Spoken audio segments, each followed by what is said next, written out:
Teknik menangkap Nangui. Ketika pertama kali mendengar nama itu, Lu Shou dan Aolai hampir marah, mengira Fang Xing sedang membodohi mereka. Namun, ketika mereka mendengar kata-kata alam semesta dalam lengan baju, mereka semua tercengang. Sampai batas tertentu, metode yang digunakan Fang Xing sekarang, yang seperti ikan paus yang menyedot air untuk mengumpulkan dunia bawah yang tersebar di langit berbintang, benar-benar menyerupai kekuatan magis besar yang legendaris alam semesta dalam lengan baju. Kekuatan magis ini awalnya diwariskan dari zaman kuno dan telah diwariskan hingga hari ini. Kekuatan ini telah dikuasai oleh banyak sekte Tao dan praktisi hebat. Ini adalah salah satu kekuatan magis paling terkenal di dunia. Bahkan di Tianyuan, setidaknya ada 10 praktisi hebat yang mahir dalam kekuatan magis ini. Tetapi meskipun keduanya memiliki kekuatan tersembunyi, perbedaan kekuatannya terlalu besar.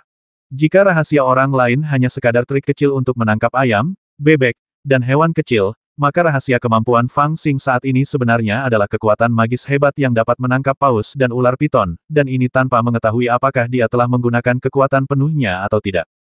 Pada saat ini, meteorit di langit, yang telah kehilangan kendali, terbang tanpa henti menuju langit berbintang ke segala arah. Bagi Lu Shou dan Aolai yang berada di tengahnya, itu seperti orang biasa yang berdiri di samping sungai yang telah meluap sepenuhnya. Mereka harus menyaksikan banjir yang mengamuk tetapi tidak berdaya untuk melakukan apapun. Namun Fang Xing sekarang menggunakan teknik tubuh Xiao Yao untuk menjelajah langit berbintang. Dua lengan bajunya yang besar membengkak dengan gemuruh, dan sosoknya bergerak kemana-mana. Semua meteorit ditarik ke dalam lengan bajunya oleh kekuatan yang kuat tanpa usaha apapun. Dalam kehidupan ini, aku telah melihat kekuatan ajaib ini setidaknya 10 kali, tetapi ini adalah satu-satunya yang dapat dianggap sebagai rahasia dunia yang sebenarnya. Si tua rusa sudah agak terpesona oleh momen ini, dan tak dapat menahan diri untuk berseru dengan suara rendah. Jiwanya dapat menelan ribuan mil seperti binatang raksasa, dan kedua lengan bajunya yang besar dapat meliputi alam semesta. Hanya kekuatan gaibnya yang dapat menandingi deskripsi kekuatan gaib ini oleh orang bijak zaman dahulu. Sungguh misterius dan sulit dijelaskan. Lebih baik mengumpulkan tanah-tanah gelap ini terlebih dahulu daripada membiarkannya beterbangan. Aolai pun meraung, terbang keluar dan berteriak, "Ayo kita bantu dia." Lu Shou mengerti apa yang dimaksud Aolai, dan bergegas keluar juga. Mereka berdua kemudian bergegas kedua arah pada saat yang sama, satu di sebelah kiri dan satu di sebelah kanan. Mereka menggunakan kekuatan magis mereka untuk memukul mundur meteorit yang berserakan di mana-mana, mencoba yang terbaik untuk menghentikannya agar tidak terbang dan mendorongnya ke sisi Fang Xing. Pada saat ini, lengan baju Fang Xing tampaknya menjadi semakin akrab. Tidak hanya dia tampak sangat halus saat mengumpulkan meteorit, tetapi bahkan jangkauan yang dicakup oleh lengan bajunya semakin lebar dan lebar.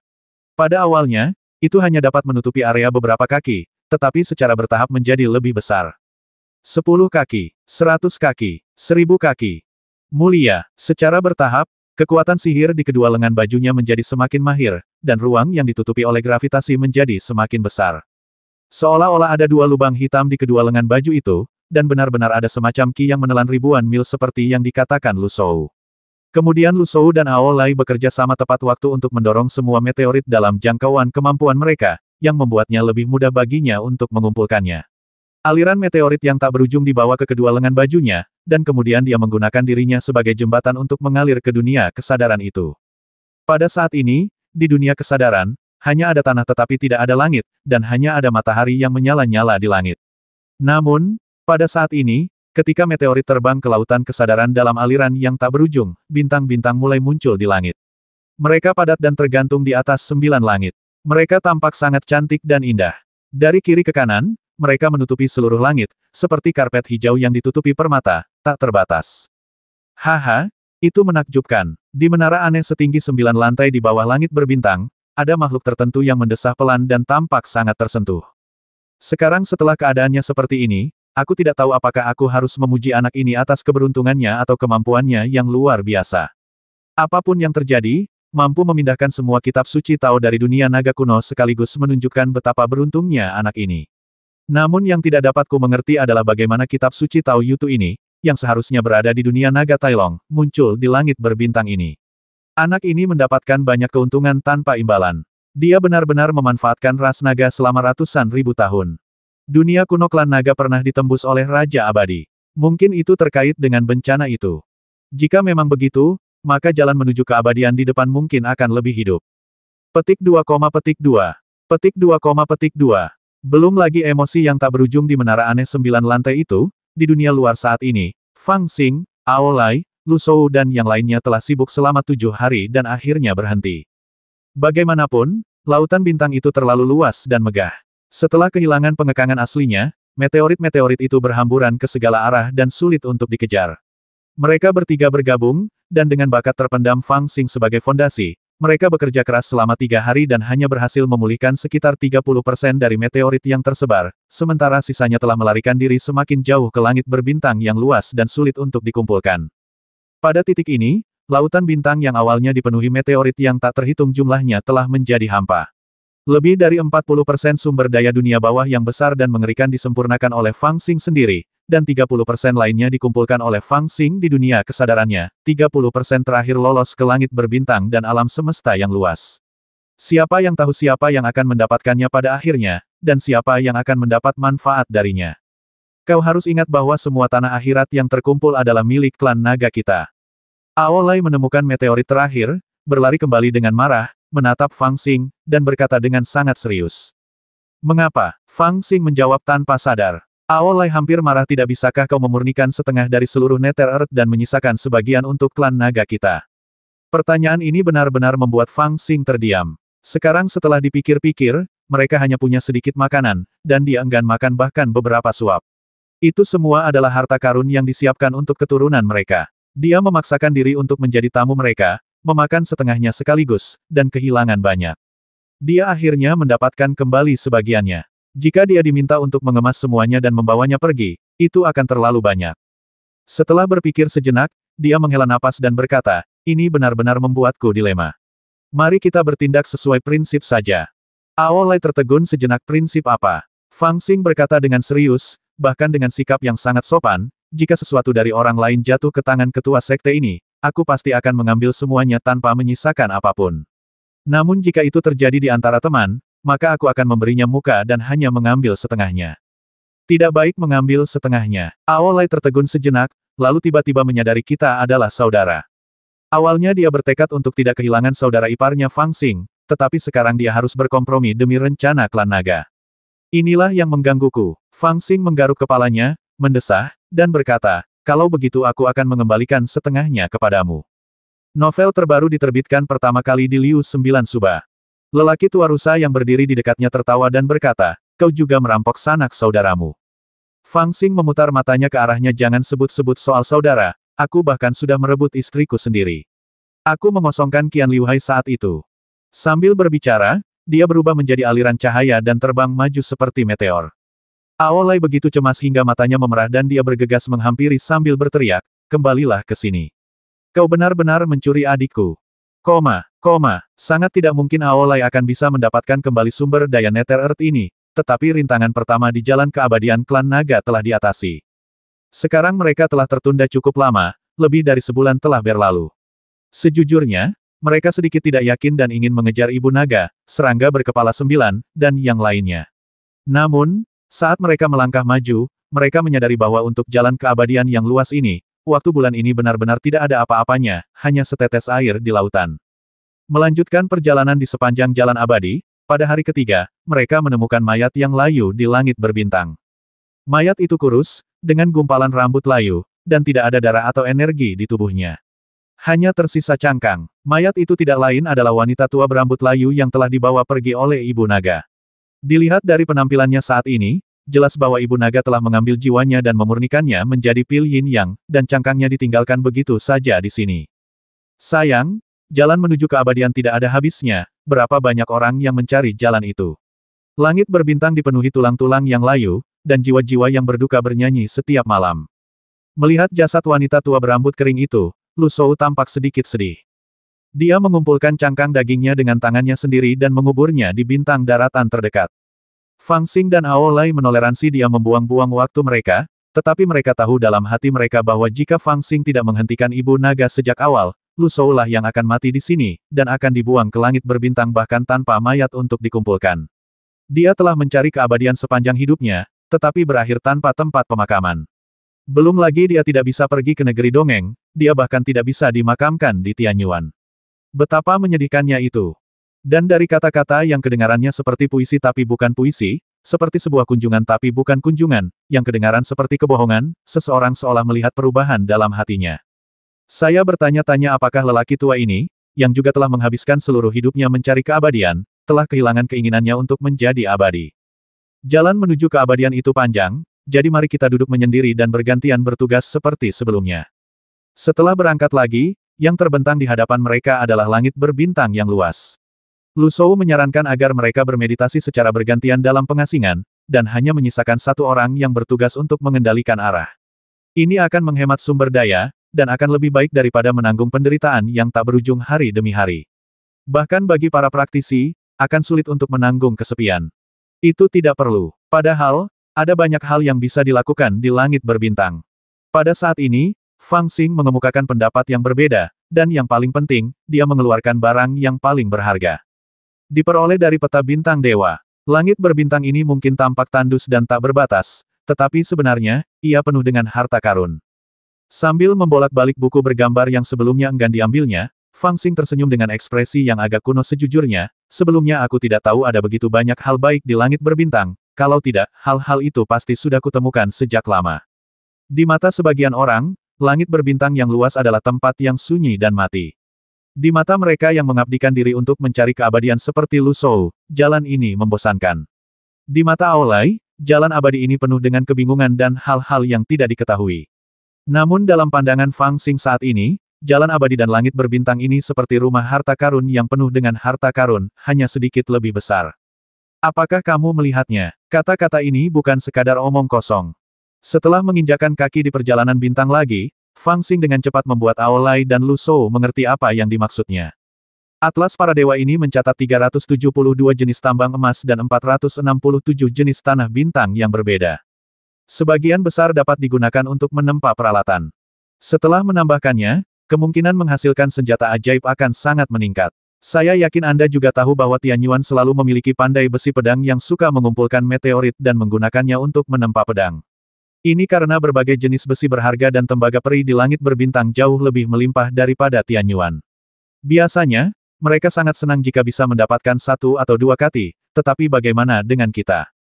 Fang Xing sangat bangga, dia menunjuk jarinya ke kejauhan dan berkata, sekarang mereka ada di mana-mana di sekitar kita. Aolai dan Lu Shou keduanya tertegun sejenak, tetapi mereka pada saat yang sama menyadari bahwa apa yang dikatakan Fang Xing masuk akal. Namun, ketika mereka berada di Tianyuan, mereka pasti tertarik pada peri langit berbintang emas dan besi, tetapi ketika mereka tiba di langit berbintang, daratannya tandus dan siapa yang masih bisa memikirkan hal itu. Mereka semua menahan napas dalam hati dan hanya ingin mencapai sisi lain jalan peri secepat mungkin. Dan casting hanyalah sebagian kecil saja. Masih banyak lagi harta karun dan kegunaannya. Sulit dibayangkan. Fang Xing menjadi semakin bersemangat saat berbicara, semangatnya membumbung tinggi ke langit biasanya, ketika aku melihat begitu banyak harta karun yang ada pemiliknya, aku harus merebutnya darinya. Sekarang, langit berbintang yang luas ini penuh dengan harta karun yang tidak memiliki pemilik. Jika aku bersikap sopan kepadanya, apakah aku masih dianggap sebagai manusia? Ayo pergi. Dia menginjak tengkorak itu dan melesat menuju kedalaman langit berbintang dengan momentum besar. Dia mengambil semua hal yang berguna. Aolai dan Lu Shou saling berpandangan, tidak tahu apakah harus tertawa atau menangis. Namun setelah sedikit ragu, mereka hanya bisa menghela napas dan mengikuti. Karena kehadiran 5 tetua sebelumnya, Fang Xing menjadi egois dan tidak mau berbagi peta langit berbintang yang akhirnya diperolehnya dari dewa-dewa dengan mereka, jadi dia tidak pernah menunjukkannya kepada siapapun.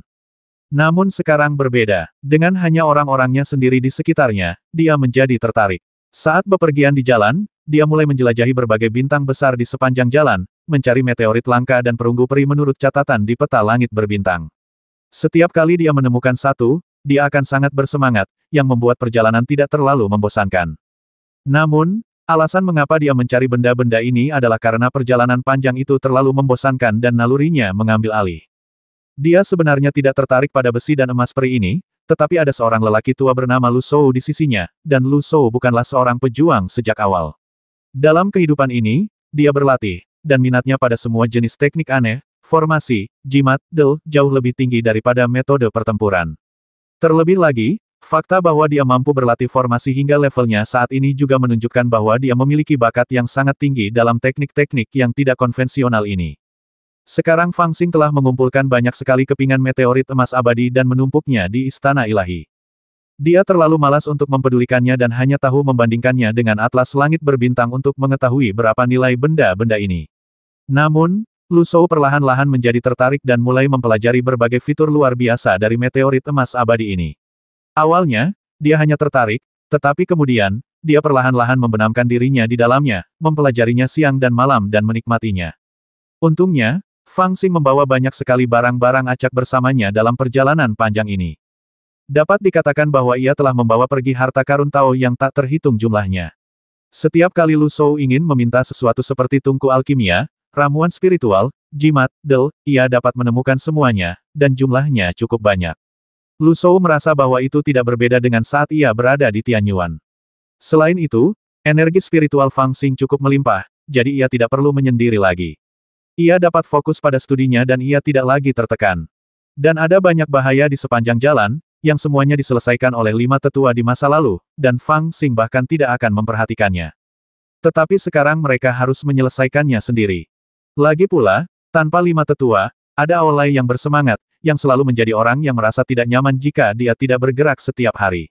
Sekarang berbeda, ketika menghadapi masalah, orang ini tidak perlu diingatkan, dia akan bergegas keluar sendiri, dan menampilkan kekuatan sihir naga yang mengerikan, dan memecahkan masalah seperti pisau panas menembus mentega. Dia tidak hanya dapat memecahkan masalah, tetapi juga mengasah dirinya sendiri. Begitu saja dia memuaskan hobinya merampok. Suatu kepuasan yang besar untuk latihan spiritual saya sendiri. Yang terakhir juga sangat memuaskan ide menyimpang saya untuk berjuang melewati dunia abadi. Perjalanan bintang ini benar-benar bermakna setiap orang mendapatkan apa yang mereka butuhkan, sungguh harmonis. Bahkan Fang Xing pun tak kuasa menahan diri untuk tidak mendesah beberapa kali.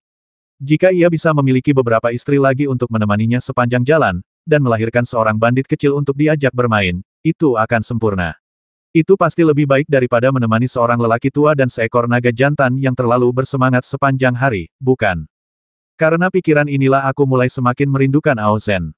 Lagi pula, rasanya satu-satunya yang hilang dari perjalanan ini adalah ibu naga ini. Tidak ada siang atau malam di langit berbintang, jadi meskipun kita menggunakan waktu untuk memperkirakan, itu hanyalah referensi. Oleh karena itu, melintasi langit berbintang seringkali membuat orang merasa waktu telah berhenti, seolah-olah mereka berada dalam celah waktu. Ketika mereka tiba-tiba ingin menghitung waktu, mereka akan tiba-tiba menyadari. Sial, begitu banyak waktu telah berlalu, tetapi rasanya hanya sesaat. Fang Xing adalah orang yang terlalu malas menghitung waktu.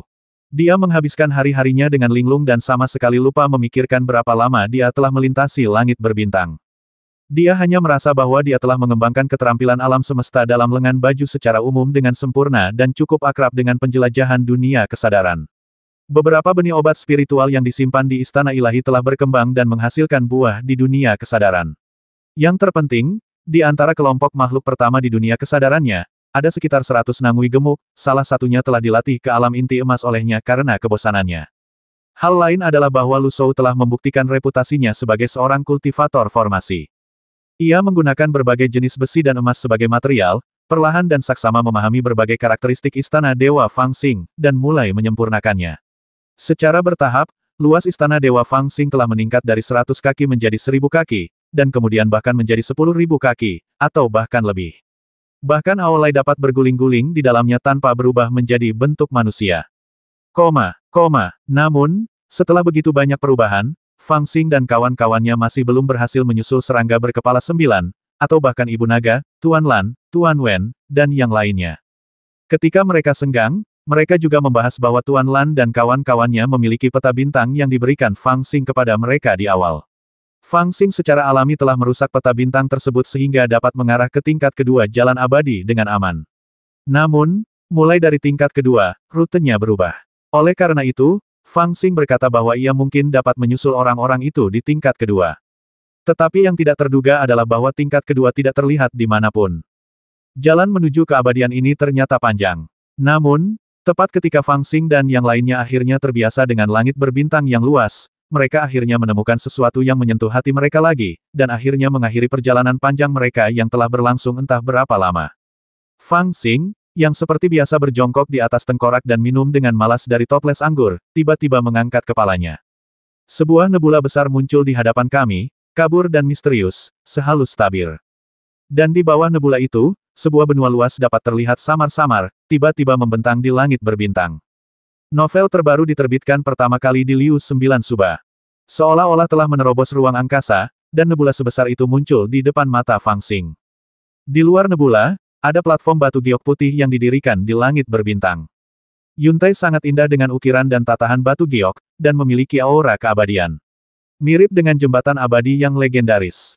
Apa-apaan ini? Guci anggur di tangan Fang Xing terjatuh, dan anggur itu mengambang tanpa suara di sekujur tubuhnya. Ini aku datang. Tepat saat Fang Xing menatap kosong ke pemandangan di depannya, cahaya nebula telah menyapu Fang Xing. Kemudian, di atas panggung awan, sebuah pikiran ilahi tiba-tiba mulai berfluktuasi. Fluktuasi pikiran ilahi ini memicu dua pikiran ilahi lainnya, yang juga mulai bergetar pada saat yang sama. Tampaknya ada kegembiraan yang tak terlukiskan dalam kata-kata itu. Kemudian, di balik panggung awan, sebuah lonceng kuno tiba-tiba berbunyi. Tidak ada suara yang terpancar di langit berbintang, tetapi lonceng itu terdengar sangat nyata. Apa yang telah terjadi? Di tengkorak di bawah, Lu Shou, yang terkurung dalam pikiran tentang cara merenovasi kuil, dan Aolai, yang membantu di dekatnya, juga mendengar lonceng dan melompat keluar dengan tergesa-gesa. Kemudian, mereka juga melihat nebula dan platform awan, dan tertegun sejenak. Bagaimana tempat seperti itu bisa ada di atas jalan abadi klan naga dan di antara langit berbintang yang luas? Aura keabadian begitu kuat hingga beberapa kali lebih kuat dari Tianyuan. Sama seperti yang legendaris. Seperti dunia abadi yang agung. Mengikuti perintah empat raja, kami telah menunggu di sini selama 30 tahun. Rekan-rekan Taois, kami akhirnya tiba.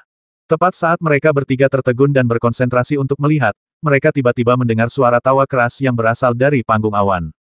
Tiga sosok melompat tinggi dari panggung awan, menginjak langit berbintang dan langsung menuju ke arah mereka. Dilihat dari penampilan mereka, ada seorang Taois, seorang biarawan, dan seorang wanita yang menggoda. Taois itu memiliki tampilan yang abadi dan janggut putih yang berkibar, biarawan itu mengenakan pakaian biarawan putih bulan dan memiliki temperamen yang luar biasa, dan wanita itu sangat menawan, membuat semua orang jungkir balik. Ketiganya memiliki kegembiraan yang tak tersembunyi di wajah mereka, tersenyum, seperti teman lama yang bertemu lagi. Anda membuat kami menunggu. Santo Agung Fang Xing, Guru Tao dari Jalan Surgawi. Pangeran ketiga Ao dari Istana Naga Laut Changlan. Tuan Chen, Dewa Abadi Delapan Kesengsaraan. Ketika mereka melihat tiga orang datang ke arah mereka, tidak peduli apakah itu Fang Xing, Lu Shou, atau Aolai yang paling agresif, mereka bertiga menjadi tegang dan mengerahkan kekuatan sihir mereka, siap untuk mengambil tindakan. Di langit berbintang ini, mereka tidak tahu berapa lama mereka menghabiskan waktu saling menatap dengan takjub. Sekarang, mereka tiba-tiba muncul di tempat yang begitu aneh dan melihat tiga sosok manusia yang familiar, yang membuat mereka terkejut dan waspada. Namun, kewaspadaan ini berubah menjadi kecurigaan setelah ketiga orang itu tersenyum dan menyebutkan nama mereka. Mereka bertiga menatap ketiga orang itu dengan 6 tatapan seperti pedang tajam. Bagaimana mereka tahu nama kita? Fang Xing dan yang lainnya memikirkan hal ini pada saat yang sama, dan sangat terkejut. Dilihat dari sudut pandang manapun, ketiga orang ini adalah orang asing sepenuhnya. Dilihat dari aura mereka, bukan berarti penampilan mereka berubah. Dengan kata lain, mereka memang tiga orang asing, tetapi mereka siap mengungkapkan nama mereka. Bahkan bisa dikatakan bahwa ketiga orang ini mengenal mereka dengan sangat baik, karena tidak peduli mereka menyapa atau memanggil nama, mereka semua menghormati Fang Xing. Di mata orang-orang biasa, di antara mereka bertiga, Fang Xing jelas yang paling lemah dalam hal kultivasi dan kekuatan. Siapa kamu? Aolai menatap ketiga orang itu dengan dingin, dan tiba-tiba berbicara tanpa sopan santun. Haha, Pangeran Aosan tidak perlu gugup. Di antara para biksu, Taois, dan wanita, Taois itu menggoyangkan pengocok di tangannya dan berkata sambil tersenyum, saya adalah murid ketiga dari Master Tao Yujizi. Ini adalah pelindung Dharma keempat Buchen Master dari Master Biksu Welas Asih Agung, dan ini adalah Ibel wanita ketujuh Tao Er dari Master Ibel Kekuatan Agung.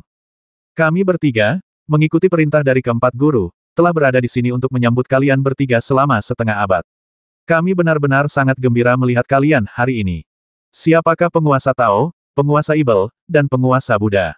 Setelah mendengar ini, Fang Xing dan yang lainnya menjadi semakin bingung. Ketiganya saling bertukar pikiran samar-samar, dan hati mereka penuh dengan keraguan.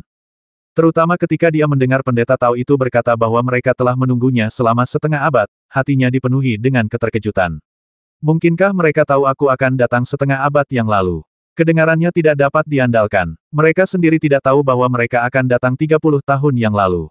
Apakah benar-benar ada orang yang dapat meramalkan bahwa mereka akan datang ke sini 30 tahun yang lalu? Hehe, aku tahu kalian bertiga pasti punya banyak pertanyaan dalam benak kalian, tapi jangan khawatir, kalian akan tahu jawabannya setelah bertemu dengan Guru Tao. Wanita menawan itu seakan bisa membaca pikiran mereka dan berkata sambil tersenyum, sekarang ikuti kami ke alam baka, mandi dan beristirahatlah. 4 Guru Tao sudah lama menunggu kedatanganmu. Setiap 3-5 tahun, mereka selalu menanyakan kedatanganmu. Kamu telah menempuh perjalanan melintasi langit berbintang sejauh ini, dan kamu telah banyak menderita, bukan? Aku sangat mengagumi kalian semua dengan kegigihan yang luar biasa dari lubuk hatiku. Sambil berbicara, dia tersenyum genit, setengah berbalik, dan membuat gerakan mengundang. Itu seperti tuan rumah yang hangat menyambut tamu. Fang Xing, Aolai, dan yang lainnya bahkan lebih bingung, merasa bahwa mereka tidak yakin apa yang sedang terjadi. Aolai adalah yang paling meledak-ledak, dan dia yakin bahwa tidak ada hal baik yang akan terjadi. Dia mendengus dingin dan hendak berbicara, tetapi Lu Shou menariknya kembali tanpa meninggalkan jejak, lalu menatap Fang Xing dan berkata dalam transmisi suara, ketiga orang ini memiliki kultivasi yang sangat mendominasi. Meskipun mereka belum menjadi abadi, mereka juga telah menyentuh ambang batas. Sebelum memurnikan tanah bawah, aku mungkin tidak dapat mengendalikan mereka. Kita harus berhati-hati. Mereka mungkin tidak memiliki niat baik. Pikiran Fang Xing juga berubah cepat saat ini. Setelah beberapa saat, dia diam-diam telah membuat keputusan. Dia dengan tenang mengirimkan pikiran ilahi kepada Lu Shou dan Aolai. Memang aneh, tetapi tempat hantu ini kebetulan terletak di jalan abadi. Bagaimana kita bisa mengabaikannya begitu kita sampai di sini? Tidaklah tepat untuk menyerang mereka secara langsung. Mari kita masuk bersama mereka dan melihat-lihat. Kita akan tahu apakah itu dewa atau hantu. Mungkin ini kesulitan kedua yang ditunjukkan dalam peta abadi. Berhati-hatilah. Pada saat ini, wajahnya sudah penuh dengan senyuman. Dia membungkuk dalam-dalam dan berkata sambil tersenyum, terima kasih banyak, kalian bertiga. Sejujurnya, saya benar-benar takut sekarang. Saya telah berada di langit berbintang ini cukup lama. Tiba-tiba saya melihat negeri dongeng seperti itu. Saya pikir itu adalah ilusi. Saya baru saja tersadar. Tolong jangan salahkan saya. Saya ingin tahu di mana kuil Tao ini. Apa? Wanita menawan itu menutup mulutnya dan tertawa ketika mendengarnya, dan biksu serta pendeta Tao juga tersenyum tanpa berkata apa-apa. Wanita menawan Yao Tao berkata, ini bukan kuil Tao. Tempat apa yang kau cari dengan susah payah? Dunia abadi. Dir Shou langsung mengerti makna tersembunyi di balik perkataannya, terkejut, lalu langsung melontarkan jawabannya. Bahkan Fang Xing dan Aolai pun memasang ekspresi aneh di wajah mereka. Selamat kepada kalian bertiga karena telah mencapai pencerahan. Sang biksu dan pendeta Tao tersenyum dan membungkuk untuk memberi selamat kepada Fang Xing dan 3 orang lainnya, dan benar-benar setuju. Bagaimana ini mungkin? Fang Xing dan yang lainnya mempunyai pemikiran ini pada saat yang sama, dan keraguan mereka teramat kuat. Namun, biksu dan pendeta Tao itu tidak mau menjelaskan lebih lanjut. Yu Jizi tersenyum dan berkata, mendengar berarti percaya, melihat berarti percaya. Semua orang yang datang ke sini memiliki ide yang sama seperti kalian. Tidak perlu bagi kami untuk menjelaskannya. Mengapa kalian tidak melihatnya sendiri? Biksu Buchen pun tersenyum dan berkata, saya baru saja mengirim perintah agar orang-orang membersihkan gua, jadi silakan ikuti saya. Setelah mereka selesai berbicara, mereka bertiga berjalan ringan di depan, dengan lengan baju mereka berkibar tertiup angin, dan melaju menuju Yuntai. Fang Xing bertukar pikiran dengan Lu Shou dan Aolai, menekan keraguan di hatinya, mengikuti mereka bertiga ke panggung awan, lalu berjalan menuruni anak tangga batu giok putih. Setelah 99 anak tangga batu giok putih, mereka melihat sebuah panggung. Ketiganya meminta mereka untuk menunggu di panggung sebentar, dan membunyikan lonceng perunggu kuno di panggung batu. Suara lonceng menyebar, dan segera, 3 kereta giok terbang dari bawah. Mereka adalah kuda yang terbuat dari burung phoenix peri dan kereta yang terbuat dari batu giok yang indah. Di sekeliling mereka ada sekelompok peri yang memegang sitar dan seruling. Ayo pergi, biksu, pendeta Tao, dan wanita itu masing-masing menemani Fang Xing dan yang lainnya untuk duduk di kereta giok. Seorang pria kuat di samping mereka berteriak keras, dan para peri di sekitar mereka memainkan musik peri, yang merdu dan menyenangkan. Peri Phoenix mengeluarkan teriakan yang jelas, dan menarik kereta giok untuk terbang ke bawah. Setelah kereta giok lewat, potongan-potongan kecil bunga terbang keluar dari udara tipis, dan jimat peri jatuh seperti hujan. Udara peri yang kaya datang ke wajah mereka. Puncak dan gunung aneh yang tak berujung, sungai peri dan sungai-sungai aneh samar-samar terlihat melalui awan. Itu benar-benar tanah yang indah. Itu benar-benar pengalaman agung yang belum pernah terjadi sebelumnya, yang benar-benar mengejutkan. Guru Tongtian, bagaimana rasanya mencapai pencerahan? Yang duduk di kereta giok bersama Fang Xing adalah Yao Tao Er yang cantik. Ia tersenyum dan memancarkan aroma yang unik. Ia bersandar lembut di sisi Fang Xing, mengambil anggur ungu di kereta dengan jari-jarinya yang ramping, dan dengan lembut menyerahkannya ke mulut Fang Xing. Haha, luar biasa. Fang Xing tertawa, menelan anggur itu dalam satu tegukan, dan bahkan dengan sengaja menggigit jari hijau buah persik ibel. Aduh, kamu menyakitiku. Yao Tao Er menjerit pelan dan menepuk pipi kiri Fang Xing. Fang Xing tertawa aneh, lalu melingkarkan lengannya di pinggang Yao Tao Er dan meremasnya, lembut dan harum. Yao Tao Er tidak menolak, namun hanya menutup mulutnya dan terkikik. Novel terbaru diterbitkan pertama kali di Liu 9 Suba. Apa yang sedang kamu lakukan? Di belakang, Aolai menatap Fang Xing di depannya dengan mata terbuka lebar, wajahnya penuh kemarahan, dan bertanya melalui transmisi suara. Dilihat dari nada marahnya, aku bertanya-tanya apakah dia sedang memikirkan saudara perempuannya dan datang ke sini untuk meminta hukuman atas namanya. Menyamar, kau mengerti. Fang Xing bahkan tidak menoleh, dan berteriak dalam transmisi suara ketika kamu sampai di tempat aneh, kamu harus lebih aneh dari mereka. Ayo, belajarlah dariku. Aolai begitu marah hingga asap keluar dari hidungnya. Ia menoleh untuk melihat biksu yang penuh kasih di sampingnya, lalu memalingkan mukanya dengan jijik. Ini, aku benar-benar tidak bisa mempelajarinya. Apakah ada orang lain yang mencapai pencerahan? Ya ampun, 3 sekaligus lagi. Kereta giok itu mula-mula melambat secara diagonal, mendekati bumi dari tepi langit berbintang, lalu perlahan-lahan terangkat sedikit, terbang lurus ke depan. Setelah mendekati bumi, kereta peri itu terbang di udara, yang telah membuat banyak kota dan desa di bumi khawatir. Orang-orang yang tinggal di bawah semuanya menyaksikan pemandangan yang tampak seperti negeri dongeng ini, bersorak dan bersukacita, membakar dupa dan menembakkan meriam, dan beberapa orang bahkan berlutut di tanah secara berkelompok di bawah pimpinan para tetua, berdoa agar peri itu akan membuat dunia menjadi makmur dan semuanya berjalan baik bagi mereka. Jika aku tidak baru saja turun dari langit, aku akan mengira ini adalah Tianyuan. Orang tua itu tampak sangat terkejut dan berkata kepada Fang Xing dengan suara rendah. Aku masih mengira ini adalah Tianyuan. Fang Xing juga membisikkan sebuah pesan, dan dengan senyum di wajahnya dia memeluk Yao Tao Er dan menggodanya, tetapi dia juga diam-diam mengamatinya.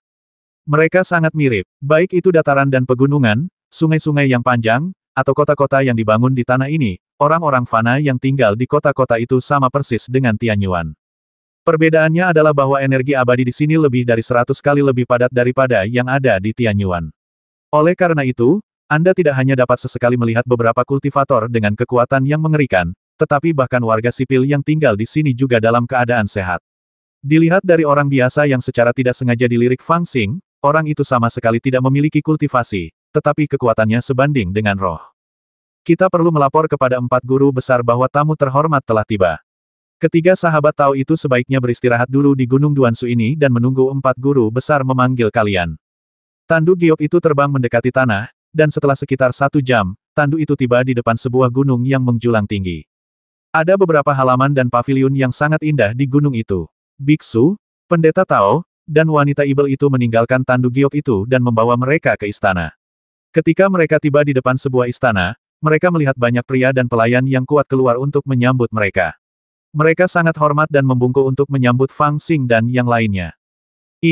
Apakah ini benar-benar negeri dongeng? Lu Shou sangat terkejut saat ini sehingga dia tidak dapat menahan diri untuk mengirim pesan kepada Fang Xing. Ekspresi Fang Xing juga agak aneh, tetapi dia bisa melihat bahwa basis kultivasi pria dan pelayan kuat ini sebenarnya berada di alam inti emas. Bahkan ada beberapa orang yang tampak seperti manajer umum, dan tingkat kultivasi mereka sebenarnya adalah tahap jiwa baru lahir. Makhluk di alam jin dan atau bahkan Yuanying benar-benar terlihat seperti pelayan. Fang Xing, Lu Shou, dan yang lainnya sedikit terkejut. Meskipun kultivasi mereka saat ini telah memasuki tahap melampaui kesengsaraan, yang dianggap sebagai kultivasi hebat yang langka di dunia kultivasi, Jindan dan Yuanying bukanlah orang biasa. Di Tianyuan, para kultivator Jindan sudah dapat mendirikan sekte di beberapa tempat kecil, dan ada leluhur yang hebat. Belum lagi Yuanying, mereka sudah menjadi leluhur di balik layar beberapa sekte berukuran sedang, dan sama sekali tidak mungkin bagi mereka untuk menjadi budak. Bahkan jika ada, hanya keluarga kuno seperti 8 keluarga besar di wilayah tengah yang akan memiliki fondasi seperti itu, dan mereka tidak disebut budak, tetapi penyembah atau tetua. Tetapi orang-orang yang mereka lihat sekarang adalah budak sungguhan, mereka semua tunduk dan patuh. Ketiga sahabat Taoku, silakan beristirahat di sini sebentar. Besok kita akan pergi mengunjungi penguasa negeri dongeng. Biksu, pendeta Tao, dan wanita Ibel semuanya tampak sangat sopan. Setelah berbicara dengan Fang Xing dan yang lainnya, mereka berbalik dan menyuruh mereka untuk melayani mereka. Selamat datang Sang Santo Abadi. Di pegunungan, barisan prajurit dan pelayan ramuan emas telah berkumpul di sekitarnya, mendukungnya di kedua sisi, dan masuk ke aula. Adapun Lu Shou, Aolai, Fang Xing dan 3 orang lainnya, mereka telah sepakat dalam perjalanan ke sini bahwa mereka hanya akan mengamati semuanya dengan tenang dan beradaptasi dengan keadaan. Kemudian mereka berterima kasih kepada biksu, pendeta Tao dan wanita Ibel dan membiarkan para pelayan membantu mereka masuk. Yang terjadi selanjutnya adalah membakar dupa, mandi, dan berganti pakaian. Etiketnya sangat berat sehingga seperti ketika Sekte Tao Utama menerima tamu paling penting selama periode Tianyuan. Namun, biaya untuk etiket tidak sebanding dengan yang ada di Tianyuan. Membasuh wajah dengan cairan spiritual, mengubah embun peri menjadi es, wanita cantik memainkan piano, dan pria kuat membawa guci itu tidak lagi cantik, tetapi boros. Setelah mandi dan menyegarkan diri, sebuah pesta diadakan di bawah aula utama. Seorang kultivator setengah baya di puncak tahap Nas Chen Sol hadir untuk menyambut Fang Xing dan 3 orang lainnya. Ia memperkenalkan dirinya sebagai Lesan Sanren, pemilik gunung peri ini. Tentu saja, semua makanan lezat dan anggur tersedia di atas meja. Tuan rumah adalah pria yang ceria dan lucu. Ia berbicara tentang Taoisme dan hukum, membuat komentar jenaka, antusias, dan terus mendesak orang untuk minum. Fang Xing dan kawan-kawannya tentu saja tidak bisa lengah begitu saja. Akan tetapi, karena mereka sudah memutuskan, mereka tetap diam dan minum sampai cangkirnya kosong. Akan tetapi, ketika mereka bertanya tentang asal-usul negeri dongeng ini, kultivator setengah baya Lesan Sanren menolak untuk berbicara langsung. Dia hanya tersenyum dan berkata, mengenai negeri dongeng, seseorang akan menjelaskannya kepadamu cepat atau lambat. Aku hanyalah seorang kultivator kecil di negeri dongeng dan tidak berani bicara omong kosong. Aku hanya bisa mengatakan bahwa kalian bertiga telah melalui kesulitan yang tak terhitung untuk sampai di sini. Kalian benar-benar telah menemukan negeri dongeng. Negeri ini sepadan dengan perjalanan puluhan tahun kalian di langit berbintang. Puluhan tahun berlarian, Fang Xing, Aolai dan yang lainnya semua sedikit mengernyit, tetapi tidak mengajukan pertanyaan lebih lanjut. Perjamuan berlangsung hingga jaga malam ketiga. Para tamu dan tuan rumah sangat gembira, sehingga pengembara Lesan memerintahkan orang-orang untuk membawa Fang Xing dan yang lainnya beristirahat. Setelah kembali ke istana tempat mereka menginap, Rusa Shou yang mabuk segera sadar. Tanpa bersuara, dia menjentikkan jarinya beberapa kali dan memasang lapisan susunan sihir untuk mencegah siapapun menyelidiki. Kemudian dia berkata kepada Fang Xing dan Aolai, aneh, sangat aneh. Mungkinkah kita benar-benar telah mencapai negeri dongeng? Namun, kita baru berjalan kurang dari setengah jalan dongeng ini. Aolai juga mencibir dan berkata bahkan jika jalan abadi kita telah berakhir, itu seharusnya berada di dunia kuno klan naga. Dirshou tiba-tiba mendongak dan berkata, mungkinkah kita secara tidak sengaja memasuki 33 surga Tao? Ketika dia mengatakan hal ini, ada sedikit kegembiraan dalam ekspresinya. Bagaimanapun, dia adalah keturunan Taoisme, dan jalan menuju keabadian yang selama ini dia pikirkan adalah Tao 33 surga. Sekarang setelah dia menginjakkan kaki di jalan keabadian menuju dunia kuno klan naga, itu sebenarnya adalah langkah yang tidak berdaya. Saat ini, dia cukup bersemangat dan tidak bisa menahan diri untuk tidak menunjukkannya. Jika 33 surga Tao begitu mudah bagimu untuk dimasuki secara tidak sengaja, apakah itu masih dapat dianggap sebagai dunia abadi yang agung? Fang Xing menatap Lu Shou dengan jijik, menepis spekulasinya. Lu Shou tentu tahu bahwa tebakannya tidak terlalu dapat diandalkan. Dia tersenyum untuk menyembunyikan rasa malunya dan berkata dengan serius, tidak peduli apa, aku selalu merasa tidak nyaman. Setelah memasuki tempat ini, setiap helai rumput, setiap budak, dan setiap pelayan memang abadi. Terutama aura abadi yang kaya. Aku khawatir tempat manapun dapat dibandingkan dengan gunung dan sungai terkenal di Tianyuan. Tempat itu sangat mirip dengan negeri dongeng yang legendaris. Tetapi aku tidak tahu mengapa, aku tidak merasakan ketenangan dan kegembiraan setelah menginjakan kaki di negeri dongeng. Sebaliknya, aku tidak bisa melepaskan hatiku. Mungkinkah ini rintangan kedua dalam perjalanan ras nagaku menuju keabadian? Aolai menyela, wajahnya penuh kesungguhan. Apakah kalian para naga memiliki kemampuan untuk mengubah dunia sebesar Tianyuan menjadi pos pemeriksaan kedua di jalan menuju keabadian? Perkataan Fang Xing membungkam Aolai lagi. Sebenarnya, ketika mereka pertama kali tiba di sini, mereka semua berpikir apakah ini mungkin pos pemeriksaan kedua yang ditetapkan oleh klan naga. Namun, setelah mendarat di benua ini, mereka tidak berani berpikir seperti itu. Sebenarnya, benua ini terlalu luas, dan ada gunung abadi di mana-mana, dan makhluk hidup yang tak terhitung jumlahnya. Ketika mereka melakukan perjalanan di sepanjang jalan, mereka semua menggunakan indera kedewaan mereka untuk menjelajah, tetapi mereka bahkan tidak dapat melihat satu area dengan jelas. Mereka yakin bahwa ini adalah dunia yang besar, dan tingkat kultivasi serta jumlah makhluk hidup tidak kalah dengan dunia Tianyuan. Tidak peduli seberapa kuatnya leluhur klan naga, mereka tidak mungkin memiliki kemampuan untuk menggunakan dunia yang luas sebagai pos pemeriksaan. Dalam kasus ini, kita hanya dapat mengatakan bahwa telah terjadi semacam kecelakaan. Bagaimana negeri dongeng ini terbentuk? Dari mana para pembudidaya manusia dan ibel berasal? Adapun yang lainnya, bagaimana orang-orang itu meramalkan kedatangan kita setengah abad sebelumnya? Apakah Ibu Naga Yumeir dan Tuan Lan juga ada di sini? Lelaki tua rusa berbicara dengan suara rendah, mengulanginya beberapa kali, dan mendesah singkatnya, ada terlalu banyak keraguan, mari kita tunggu dan lihat. Aolai mengangguk setuju. Tidak peduli apapun situasinya, masalah yang disebutkan Lu Shou memang perlu dipertimbangkan dengan saksama. Tentu saja, pertanyaan yang paling penting adalah apakah orang-orang ini dapat menimbulkan ancaman bagi kita. Fang Xing tersenyum dan menanyakan pertanyaan yang sangat praktis. Aolai dan Lu Shou juga merenung, pertanyaan ini mungkin terdengar gegabah, tetapi itu benar-benar sesuatu yang harus dipertimbangkan. Kekuatan mereka saat ini dapat dikatakan sebagai yang terbaik, dan mereka jarang bertemu saingan di antara para dewa. Tetapi setelah datang ke dunia ini, 3 orang yang mereka temui, seorang biksu, seorang pendeta Tao, dan seorang wanita ibel, tidak boleh diremehkan. Mereka semua berada di ambang menjadi abadi. Di sisi lain, pelayan jin dan lainnya tidak dianggap serius oleh mereka, dan mereka tidak tahu apakah ada orang kuat yang tersembunyi di kedalaman kecuali orang-orang yang mereka temui ini. Semua ini harus jelas besok. Mereka bertiga tidak berdiskusi terlalu lama, dan mereka duduk untuk beristirahat, dengan tenang menunggu datangnya hari berikutnya. Ketiga sahabat Tao, apakah kalian tidur nyenyak tadi malam? Hari ini, saya dipanggil oleh Guru Tao. Saya harap kalian bertiga siap. Pada hari kedua, biksu, pendeta Tao, dan wanita ibel telah tiba di gunung dan bertemu dengan Fang Xing dan yang lainnya. Pendeta Tao tersenyum dan berkata, kami telah memberitahu keempat guru tentang kedatangan kalian kemarin, tetapi guru ibel dan guru Buddha masih dalam pengasingan. Guru Tao sangat senang dan memerintahkan saya untuk membawa kalian menemuinya hari ini. Haha, sekarang kita tidak jauh dari gunung abadi tempat guru Tao berlatih, yang mana sangat nyaman. Mengapa kita tidak berangkat sekarang untuk memberi penghormatan kepadanya?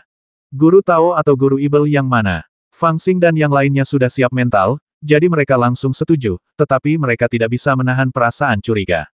Novel terbaru diterbitkan pertama kali di Liu 9 Suba. Ketika saya pertama kali tiba di sini, saya mendengar mereka menyebut Dewa Tao, Dewa Ibel, dan Dewa Buddha. Orang macam apa mereka yang memiliki gelar seperti itu? Anda harus tahu bahwa gelar ini bukanlah sesuatu yang bisa diucapkan begitu saja. Tidak seperti Fang Xing, yang disebut Dao Master karena ia mendirikan Jie Dao. Gelar mereka jelas berarti bahwa mereka menganggap diri mereka sebagai master dari sekte besar. Ini adalah air yang sangat dalam. Terlebih lagi, saya pernah mendengar mereka mengatakan sebelumnya bahwa ada 4 penguasa di tempat ini. Jadi selain Tao, Setan, dan Buddha, siapa lagi yang ada di sana? Fang Xing dan Lu Shou tidak dapat menahan diri untuk tidak memandang Aolai, bertanya-tanya apakah orang yang tersisa itu mungkin adalah penguasa naga. Jika itu benar, maka dengan tambahan dewa-dewa Tianyuan, tempat ini akan lengkap. Siapakah guru Tao yang sedang kamu bicarakan? Fang Xing dan Lu Shou baru saja memikirkannya, tetapi Aolai bertanya tanpa ragu-ragu. Pemuda ini sedang dalam suasana hati yang buruk karena perubahan aneh yang terjadi di jalan keabadiannya sendiri. Hei, saat Pangeran Aosan menyebut guru Tao, tolong jangan mengatakan sesuatu yang tidak sopan. Pendeta Tao Yujizi di antara para biksu, pendeta Tao, dan wanita ibel itu tersenyum dan memperingatkan mereka. Dia tidak pernah memiliki pengalaman yang sama seperti Aolai. Kemudian dia tersenyum dan berkata, kalian bertiga baru saja tiba di negeri dongeng, jadi mungkin kalian belum memahaminya. Biar aku jelaskan kepadamu. Negeri dongeng itu luas, dan ada banyak praktisi. Tidak peduli mereka manusia, ibel, penganut Buddha atau Konghucu, mereka semua bisa berlatih. Dan para praktisi dari setiap sekte dipimpin oleh satu orang, yaitu Guru Tao Agung, Guru Buddha Welas Asih Agung, dan Guru Ibel Maha Kuasa. Guru Tao berlatih di Gunung Wuliang dan menguasai negeri dongeng di timur. Guru Buddha berlatih di Gunung Jingang dan menguasai wilayah Buddha di barat. Dan Guru Ibel berlatih di Pohon Kunlun dan menguasai wilayah Ibel di selatan. Ketiganya adalah orang-orang dengan kultivasi dan welas asih yang hebat. Orang yang akan kita temui sekarang adalah Guru Tao Agung dari Gunung Wudao. Oh, jadi dia benar-benar mengaku sebagai guru Taoisme, Buddhisme, dan Demonisme. Fang Xing, Lu Shou dan yang lainnya semua merasakan hawa dingin di hati mereka dan diam-diam menyentuh indera spiritual mereka. Tadi kau bilang ada 4 orang penguasa di negeri dongeng. Lalu siapa lagi selain mereka bertiga? Orang tua itu membungkuk sopan dan bertanya dengan suara rendah. Haha, lelaki tua itu tidak peduli dengan urusan duniawi, jadi aku tidak akan memperkenalkannya kepada kalian bertiga. Pendeta Tao Yujizi hanya tersenyum dan tidak berkata apa-apa lagi. Baiklah, silakan tunjukkan jalannya. Fang Xing menatapnya dengan tenang. Setelah mendengar ini, dia tersenyum lembut, mengisyaratkan bahwa Lu Shou tidak perlu bertanya lagi. Tidak peduli apakah dia seorang Buddha sejati atau seorang abadi palsu, kita akan tahu perbedaannya saat kita bertemu dengannya nanti. Gunung Wuliang, tempat guru Tao itu berlatih, terletak di wilayah timur negeri dongeng, tidak jauh dari tempat Fang Xing dan yang lainnya menetap. Mereka naik kereta giok lagi, dengan burung phoenix peri sebagai pengemudi dan genderang serta harpa dimainkan, dan mereka melintasi langit dengan gagah, langsung menuju Gunung Wuliang. Di tengah, mereka melewati gunung dan sungai yang tak terhitung jumlahnya, dan kota-kota yang makmur. Setelah sekitar setengah hari, mereka tiba di hutan yang lebat dan kering, dan terbang di atas hutan itu. Akhirnya, pemandangan di depan mereka tiba-tiba terbuka, dan mereka melihat gunung peri dengan puncak-puncak yang aneh, dengan kabut di mana-mana, udara peri mengepul, dan dihiasi dengan bunga-bunga eksotis, bersaing untuk mendapatkan keindahan. Di kaki gunung itu berdiri sebuah gapura besar dengan 3 kata Gunung Wuli yang tertulis di atasnya, dan beberapa jenderal peri jiwa baru lahir menjaganya di sekitarnya. Tamu terhormat telah tiba, silakan segera buka gerbangnya. Pendeta Tao Yujizi sangat gembira. Sesampainya di depan gapura, dia berteriak dengan tergesa-gesa dan memerintahkan jenderal abadi untuk membuka pintu. Biksu lain Buchen dan gadis Ibel Yao Taur jelas sedikit ceroboh, sesekali menoleh ke belakang. Guru Tao sedang berkhotbah di gunung belakang. Silakan turun dari tandu dan pergi. Meskipun para jenderal abadi itu hanya menjaga gerbang, kultivasi mereka berada di puncak tahap Nas Chen Sol, yang cukup mengesankan. Ketika mereka melihat Fang Xing dan yang lainnya datang ke sini, mereka memiliki ekspresi muram di wajah mereka. Mereka hanya berteriak dengan suara rendah dan kemudian berpisah ke kiri dan kanan. Fang Xing dan 2 orang lainnya turun dari tandu giok dan, ditemani oleh Yujizi, memasuki gapura peringatan.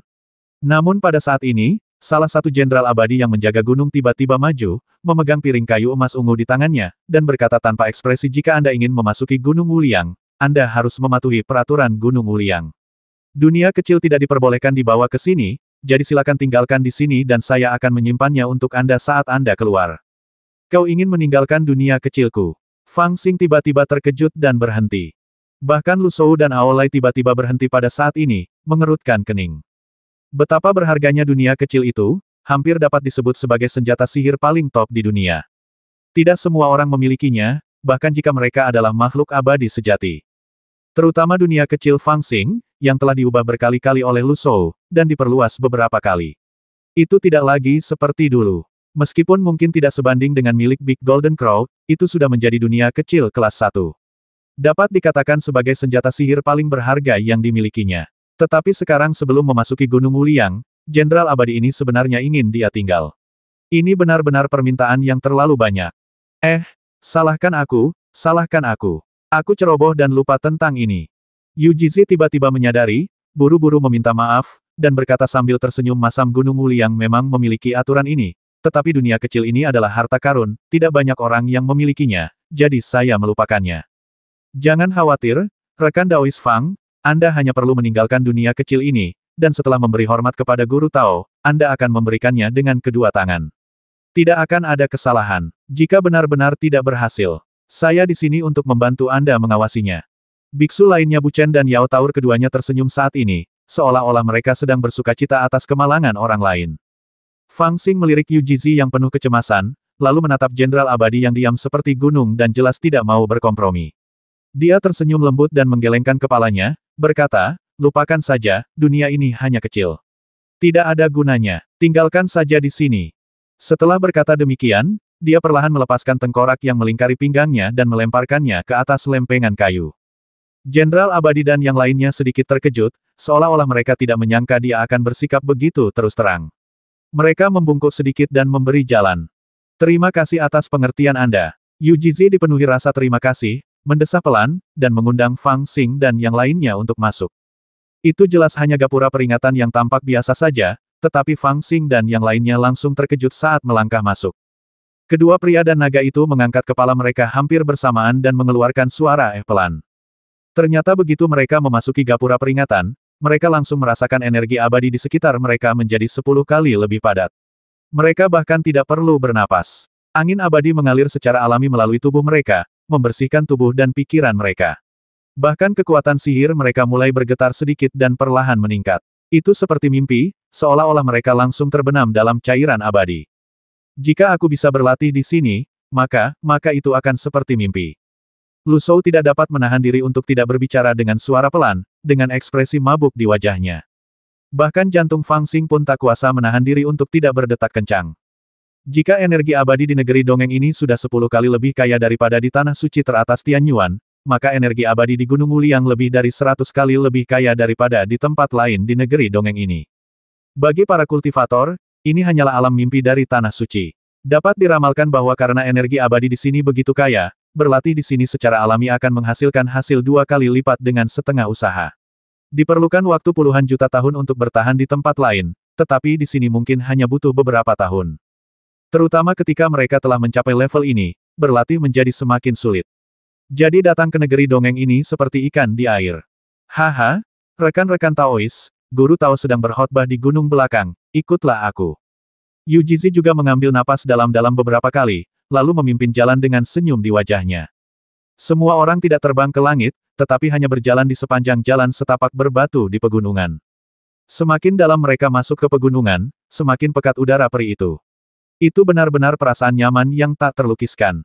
Mereka tidak dapat menahan diri untuk berpikir bahwa semakin lama mereka berjalan di jalan ini, semakin baik. Mereka berharap itu tidak akan pernah berakhir. Di tempat dengan udara perih yang begitu pekat, bahkan jika mereka berjalan di sana seumur hidup, itu akan menjadi hal hebat yang diimpikan oleh para kultivator seperti kita. Dan apa yang mereka lihat ketika mereka menyapukan pandangan mereka ke seluruh pegunungan membuat mereka semua tercengang. Di tempat yang energi abadinya kuat, secara alami ada lebih banyak binatang abadi dan rumput abadi yang tumbuh daripada di tempat lain. Burung Phoenix abadi dan kelinci giok, Ganoderma lucidum dan teratai salju seperti rumput liar biasa dan bunga gunung, tersebar di celah-celah antara bebatuan dan pegunungan. Hal ini membangkitkan pikiran perampok Fang Xing yang bersemangat, dan dia terus mengepalkan dan mengendurkan kelima jarinya. Yu Jizi, yang memimpin jalan, mengira dia gugup, tetapi dia tidak tahu bahwa dia dengan paksa menekan keinginannya untuk merampok. Mereka menyusuri jalan setapak berbatu, menaiki tangga awan, dan menyeberangi danau peri selama 1,5 jam sebelum akhirnya mencapai bagian belakang Gunung Wuliang. Mereka melihat pemandangan aneh di lembah di depan dan mendengar kitab suci misterius mengambang di pegunungan. Semua orang tercengang. Apa yang ada di depan matanya memang pemandangan para dewa yang berkhotbah, persis sama dengan yang tercatat dalam buku-buku kuno. Di antara lembah-lembah, puluhan orang duduk bersila, berkonsentrasi mendengarkan kitab suci. Ada pria dan wanita, tua dan muda. Dilihat dari kultivasi mereka, setidaknya setengah dari mereka berada pada level melampaui kesengsaraan. Mereka jelas cukup kuat untuk mendominasi suatu area. Namun pada saat ini, masing-masing dari mereka memiliki ekspresi hikmat dan hormat, mendengarkan ajaran dengan penuh perhatian seperti seorang anak kecil. Selain kata-kata khotbah, tidak ada suara lain di lapangan. Bahkan binatang buas yang dengan santai melewati mereka tampak sangat spiritual. Di sisi lain lembah, ada dinding gunung datar, dengan panggung yang menonjol di tengahnya. Seorang Taois berjubah putih duduk bersila, memegang gulungan kitab suci di tangannya, tersenyum dan melantunkan mantra perlahan. Di belakangnya, dua anak dengan pita yang menjuntai memegang pengocok dan sitar, berdiri dengan tenang di sampingnya. Di kakinya ada tungku alkimia, yang memancarkan aura ungu samar. Jalan kultivasi adalah memahami jalan surga. Surga dan dunia yang tak terhitung jumlahnya luas dan tak terbatas, dan pada kenyataannya, kebenarannya adalah sama. Ketika Fang Xing dan yang lainnya tiba di sini, mereka mendengar pendeta Tao menjelaskan sebuah kitab suci. Awalnya, mereka bertiga sedikit berhati-hati dan curiga, tetapi setelah secara tidak sadar mendengarkan beberapa kalimat yang dijelaskannya, mereka semua merasakan perasaan yang berbeda di hati mereka. Mereka merasa bahwa apa yang dikatakan pendeta Tao tua itu semuanya sangat mendalam. Mereka bahkan merasa bahwa kultivasi mereka sendiri sedikit mengendur saat ini, dan mereka memiliki rasa transendensi. Mereka hampir yakin bahwa jika mereka sepenuhnya memahami prinsip ini, mereka pasti akan menjadi abadi dalam satu langkah. Orang tua ini, Apakah dia benar-benar seorang abadi? Napas lelaki tua itu menjadi semakin cepat, dan dia tidak bisa menahan diri untuk tidak mendesah dengan suara rendah. Orang yang bisa mengatakan hal seperti itu, mungkin dia adalah Raja Abadi. Aku juga berpikir begitu. Aolai tidak dapat menahan diri untuk tidak berkata meskipun apa yang dia katakan adalah teori Tao. Itu, sesuai dengan praktik klan naga saya. Melihat ekspresi mereka, mereka jelas terobsesi. Dia tampaknya tertarik dengan prinsip-prinsip yang diucapkan oleh pendeta Tao berjubah putih itu, dan hatinya dipenuhi dengan keterkejutan dan kekaguman. Novel terbaru diterbitkan pertama kali di Liu 9 Suba. Tidak, ada sesuatu yang salah. Fang Xing awalnya mengira kitab suci yang dibicarakan oleh pendeta Tao tua itu sangat mendalam. Setelah mendengarkan kitab sucinya, tampaknya bahkan sutra ke-8 dari makhluk tertinggi, yang sebelumnya tidak dapat dipahaminya, telah sedikit mengendur, seolah-olah dia akan memahaminya. Dia perlahan-lahan menjadi terpesona, tetapi dia adalah orang yang tidak memiliki sedikit pun rasa hormat di dalam hatinya, dan dia menjadi terobsesi lebih lambat daripada yang lain. Sementara Lu Shou dan Aolai perlahan-lahan menjadi terobsesi, dia baru saja memulai, dan kemudian dia samar-samar mendengar mereka berbicara sendiri, dan dia tiba-tiba terkejut dan sadar. Bahkan jika seorang Raja Abadi sejati datang ke sini, aku khawatir dia tidak akan mampu membuat mereka menyadarinya secepat itu, kan? Semakin Fang Xing memikirkannya, semakin dia merasa takut. Ketika kecurigaannya muncul, dia tidak bisa lagi menahan kecurigaannya. Meskipun cara kultivasi ras manusia dan ras naga memiliki kesamaan, sebenarnya keduanya sangat berbeda. Tidak peduli seberapa masuk akalnya kitab suci yang diceritakan oleh pendeta Tao tua itu, hal itu mungkin membuat Lu Shou merasa sangat tersentuh, dan mungkin juga membuat Aolai menyadari kebenarannya. Namun, mengatakan bahwa hal itu membuat mereka berdua tergila-gila pada saat yang sama, sungguh agak aneh, seperti mustahil bagi mereka untuk menerima kenyataan. Bangun! Fang Xing buru-buru mengirimkan pikiran ilahi, mencoba membangunkan kedua orang itu. Jangan ribut, biarkan aku selesai mendengarkan bagian ini. Meskipun Lu Shou merasa terganggu oleh kesadaran Fang Xing, dia tidak terbangun sesuai keinginannya. Sebaliknya, dia ingin terus mendengarkan dan memahami kitab suci. Apa yang dikatakan orang ini sangat masuk akal. Anda harus datang dan mendengarkannya. Aolai juga mengirim pesan balasan, mendesak Fang Xing untuk mendengarkan bersamanya. Dilihat dari fakta bahwa mereka mampu mengirimkan suara, pikiran mereka tidak terganggu dan mereka hanya ingin mendengarkan dengan ama. Namun Fang Xing menjadi semakin cemas saat melihat ini. Melihat semua orang di sekitarnya bertingkah aneh, meskipun dia tetap sadar, dia tidak berdaya. Jika dia ingin menangkap mereka berdua dan memukuli mereka, itu akan terlalu kentara dan dia mungkin akan memperburuk keadaan. Dia langsung memikirkan sesuatu dengan cemas. Setelah beberapa saat, dia menemukan ide yang berani. Dia berpura-pura mendengarkan sebentar, lalu tiba-tiba tertawa keras, bertepuk tangan keras, dan berteriak sambil tertawa, "Bagus, bagus sekali, bagus sekali." Jepret, jepret, jepret. Di lembah yang sunyi, tiba-tiba terdengar suara yang tidak pada waktunya, dan kitab suci pun langsung berhenti, dan semangat Taoisme pun sirna. Di seluruh pegunungan dan lembah, banyak mata yang menatap ke arah Fang Xing. Itu sangat aneh. Fang Xing, di sisi lain, bertindak seolah-olah tidak terjadi apa-apa dan balas melotot ke arah tatapan itu. "Kenapa, tidak bisakah aku memuji kamu karena berbicara dengan baik?" Awalnya itu adalah khotbah dengan suara keabadian dan kebenaran yang mendalam, tetapi suasananya hancur total karena sorak-sorai tiba-tiba yang penuh dengan suasana pasar, seolah-olah formasi keabadian halus yang awalnya menyelimuti area ini tiba-tiba menghilang. Mimpi indah itu terputus, dan sulit untuk melanjutkannya. Semua orang di lapangan berhenti saat ini, dan menoleh dengan mata aneh untuk melihat Fang Xing yang masih bertepuk tangan dan bersorak.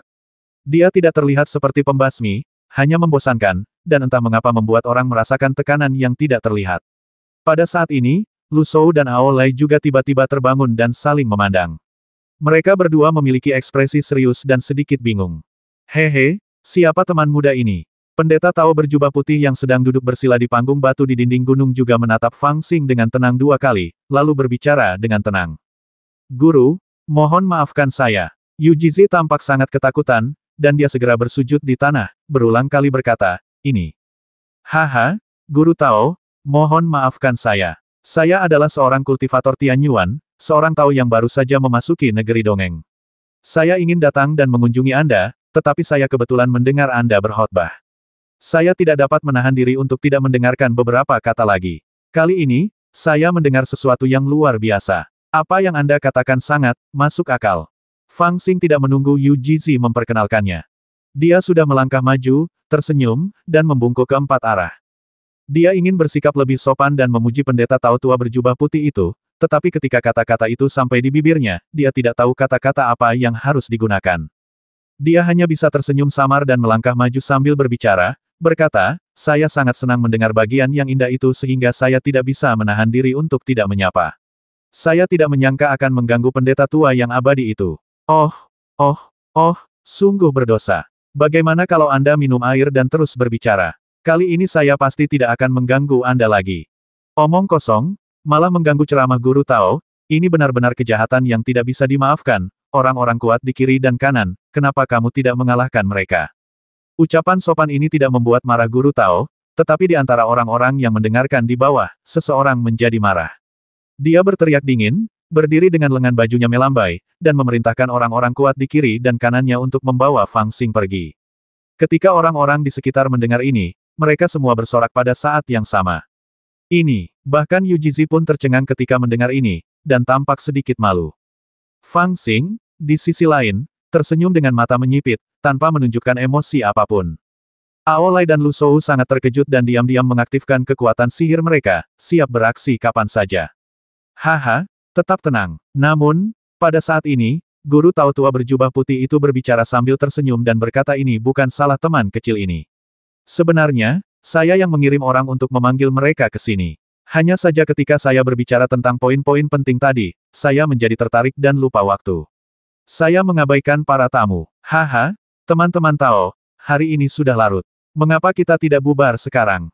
3 bulan kemudian, saya akan berkhotbah di sini lagi. Mendengus. Setelah mendengar apa yang dikatakan oleh guru Tao tua itu, semua orang di bawah menjadi tenang. Mereka hanya menatap Fang Xing dengan tidak ramah. Setelah memberi hormat kepada guru Tao tua itu, mereka pergi. Namun, ketika mereka melewati Fang Xing, mereka tentu saja menatapnya dengan tidak ramah. Beberapa bahkan mengumpat, jika aku mendengar inti permasalahannya, aku pasti bisa menembus penghalang itu, tetapi aku tidak tahu dari mana ini berasal. Tampaknya orang ini hendak mengatakan sesuatu yang tidak menyenangkan, tetapi Fang Xing berbalik dan memelototinya, tetapi tidak melanjutkannya. Setelah semua murid pergi, pendeta Tao tua itu melambaikan tangan ke arah Fang Xing dan yang lainnya dari kejauhan dan berkata sambil tersenyum, ayo.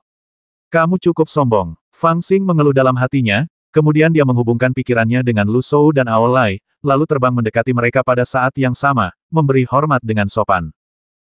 Pendeta Tao tua itu benar-benar memiliki sikap yang abadi dan kultivasinya tak terduga. Semakin dekat, dia semakin terasa seperti gunung yang tak terjangkau atau langit berbintang yang tak tersentuh. Dia membuat orang ingin bersujud di hadapannya. Namun, tidak ada jejak fluktuasi mana darinya, seolah-olah dia terlahir dengan sikap seperti ini. Sulit untuk tidak kagum. Bahkan Fang Xing menjaga pikirannya tetap tegang saat ini, tidak berani membuat kesalahan apapun. Pendeta Tao tua itu memandang mereka dan tersenyum tipis 30 tahun yang lalu, 2 orang teman lama dan saya berspekulasi tentang rahasia surga dan tahu bahwa 3 tamu terhormat akan datang. Jadi kami masing-masing mengirim seorang murid untuk menunggu di luar surga. Sekarang, 30 tahun telah berlalu, dan ketiganya akhirnya tiba. Apakah dia orang tua yang tahu kemana kita akan pergi? Fang Xing sedikit terkejut dan merasa makin aneh. Dia benar-benar tidak ingin mempercayai bahwa seseorang telah meramalkan kedatangannya 30 tahun yang lalu, dan kecurigaannya semakin kuat saat ini. Adapun 2 orang di sampingnya, Lu Shou jelas mempercayai mereka. Dia menatap guru Tao tua itu dengan tatapan memuja. Aolai juga setengah percaya dan setengah ragu saat ini, dengan tatapan aneh di matanya. Haha, orang tua abadi itu benar-benar hebat. Dia benar-benar bisa mengetahui apa yang akan terjadi 30 tahun ke depan. Tingkat kultivasinya sungguh surgawi. Fang Xing tertawa dan menangkupkan tangannya, tampak sangat antusias. Guru tahu 500 tahun yang lalu dan 500 tahun yang akan datang, jadi tidak heran dia meramalkan kedatanganmu. Pendeta Tao tua itu tidak menjawab, namun salah satu anak di belakangnya angkat bicara, menatap Fang Xing dengan jijik. Apa yang kau katakan? Dasar orang menyebalkan kecil, rambutmu bahkan belum tumbuh sepenuhnya. Keluar dari sini. Fang Xing melotot ke arah bocah itu dan mengumpatnya dengan santai, yang membuat wajah bocah itu memerah karena marah. Fang Xing mengabaikannya dan menoleh ke Taois tua itu sambil tersenyum, berkata, sejujurnya, Dewa Tua, kami telah datang ke sini melalui langit berbintang dengan susah payah untuk pergi ke alam abadi agung untuk menjadi abadi. Ini adalah kesempatan langka untuk bertemu denganmu di jalan. Aku ingin bertanya kepadamu, seberapa jauh ke 33 surga? Berapa banyak kesulitan yang ada di jalan? dan kami telah menghabiskan banyak sumber daya di sepanjang jalan. Aku ingin tahu apakah kamu dapat meminjamkanku uang. Ini, meminjam uang secara langsung bukanlah ide yang bagus. Baik Lu Shou maupun Aolai tampak sedikit aneh, dan mereka berdua menahan keluhan mereka tetapi tidak berani berbicara. Itu juga karena mereka telah mengalami begitu banyak hal bersama Fang Xing sepanjang perjalanan, sehingga mereka bersedia mempercayainya sepenuh hati dan tidak berani mengganggunya. Kedua anak di belakang guru Tao tua dan pendeta Tao dan wanita jahat yang berdiri tidak jauh bahkan lebih terdiam. Haha, tentu saja aku tahu kalau kamu akan pergi ke alam abadi agung. Guru Tao tua itu juga butuh waktu untuk menerima perkataan Fang Xing. Ia tertawa dan berkata, aku sudah meramalkan ini 30 tahun yang lalu, dan tinggal menunggu kalian bertiga datang. Haha, kalau kalian berbicara tentang menjadi abadi, kalian sudah berada di negeri dongeng sekarang, apalagi yang masih kalian minta. Kalau kalian mencari Tao, maka aku ingin bertanya, apa sebenarnya Tao itu, dan di mana letaknya? Di manakah Tao? Ketika pendeta Tao tua itu menanyakan pertanyaan ini, tanpa sengaja matanya melirik ke arah Lu Shou, seakan memberi isyarat agar dia menjawab. Orang tua itu benar-benar tercengang, dan berkata dalam hati Tao secara alami adalah kebenaran tertinggi dari langit dan bumi, apalagi yang bisa saya katakan. Haha, lumayan. Novel terbaru diterbitkan pertama kali di Liu 9 Suba. Ketika pendeta Tao tua itu mendengar apa yang dikatakan Lu Shou, dia segera membelai jenggotnya dan tersenyum, lalu bertanya lagi Tao adalah prinsip dasar langit dan bumi. Alam semesta, manusia, dewa, makhluk abadi, dan Buddha semuanya ada di langit dan bumi. Dengan kata lain, kamu awalnya berada di dalam Tao. Lalu apa tujuan kerja kerasmu dalam hidup ini? Apa yang saya doakan dalam hidup ini? Mata Lu Shou tampak sedikit bingung, dan dia tidak dapat menahan diri untuk melanjutkan perkataannya. Haha, kamu mencari kebenaran hanya untuk menyelesaikan keraguan. Di zaman kuno, orang tua ini mencari kebenaran demi keabadian. Dia hanya takut mati. Pendeta Tao tua itu berusaha menjelaskan berbagai hal kepada lelaki tua Lu dengan sabar dan persuasif. Tetapi tiba-tiba ada orang lain yang memotong pembicaraannya. Fang Xingzeng berbalik dan tampak sangat bangga serta memberikan senyuman cerah kepada guru Tao tua itu. Tapi itu tidak terjadi. Pendeta Tao tua itu mengerutkan kening, seolah-olah ingin membantah Fang Xing, tetapi Fang Xing sama sekali tidak mendengarkannya.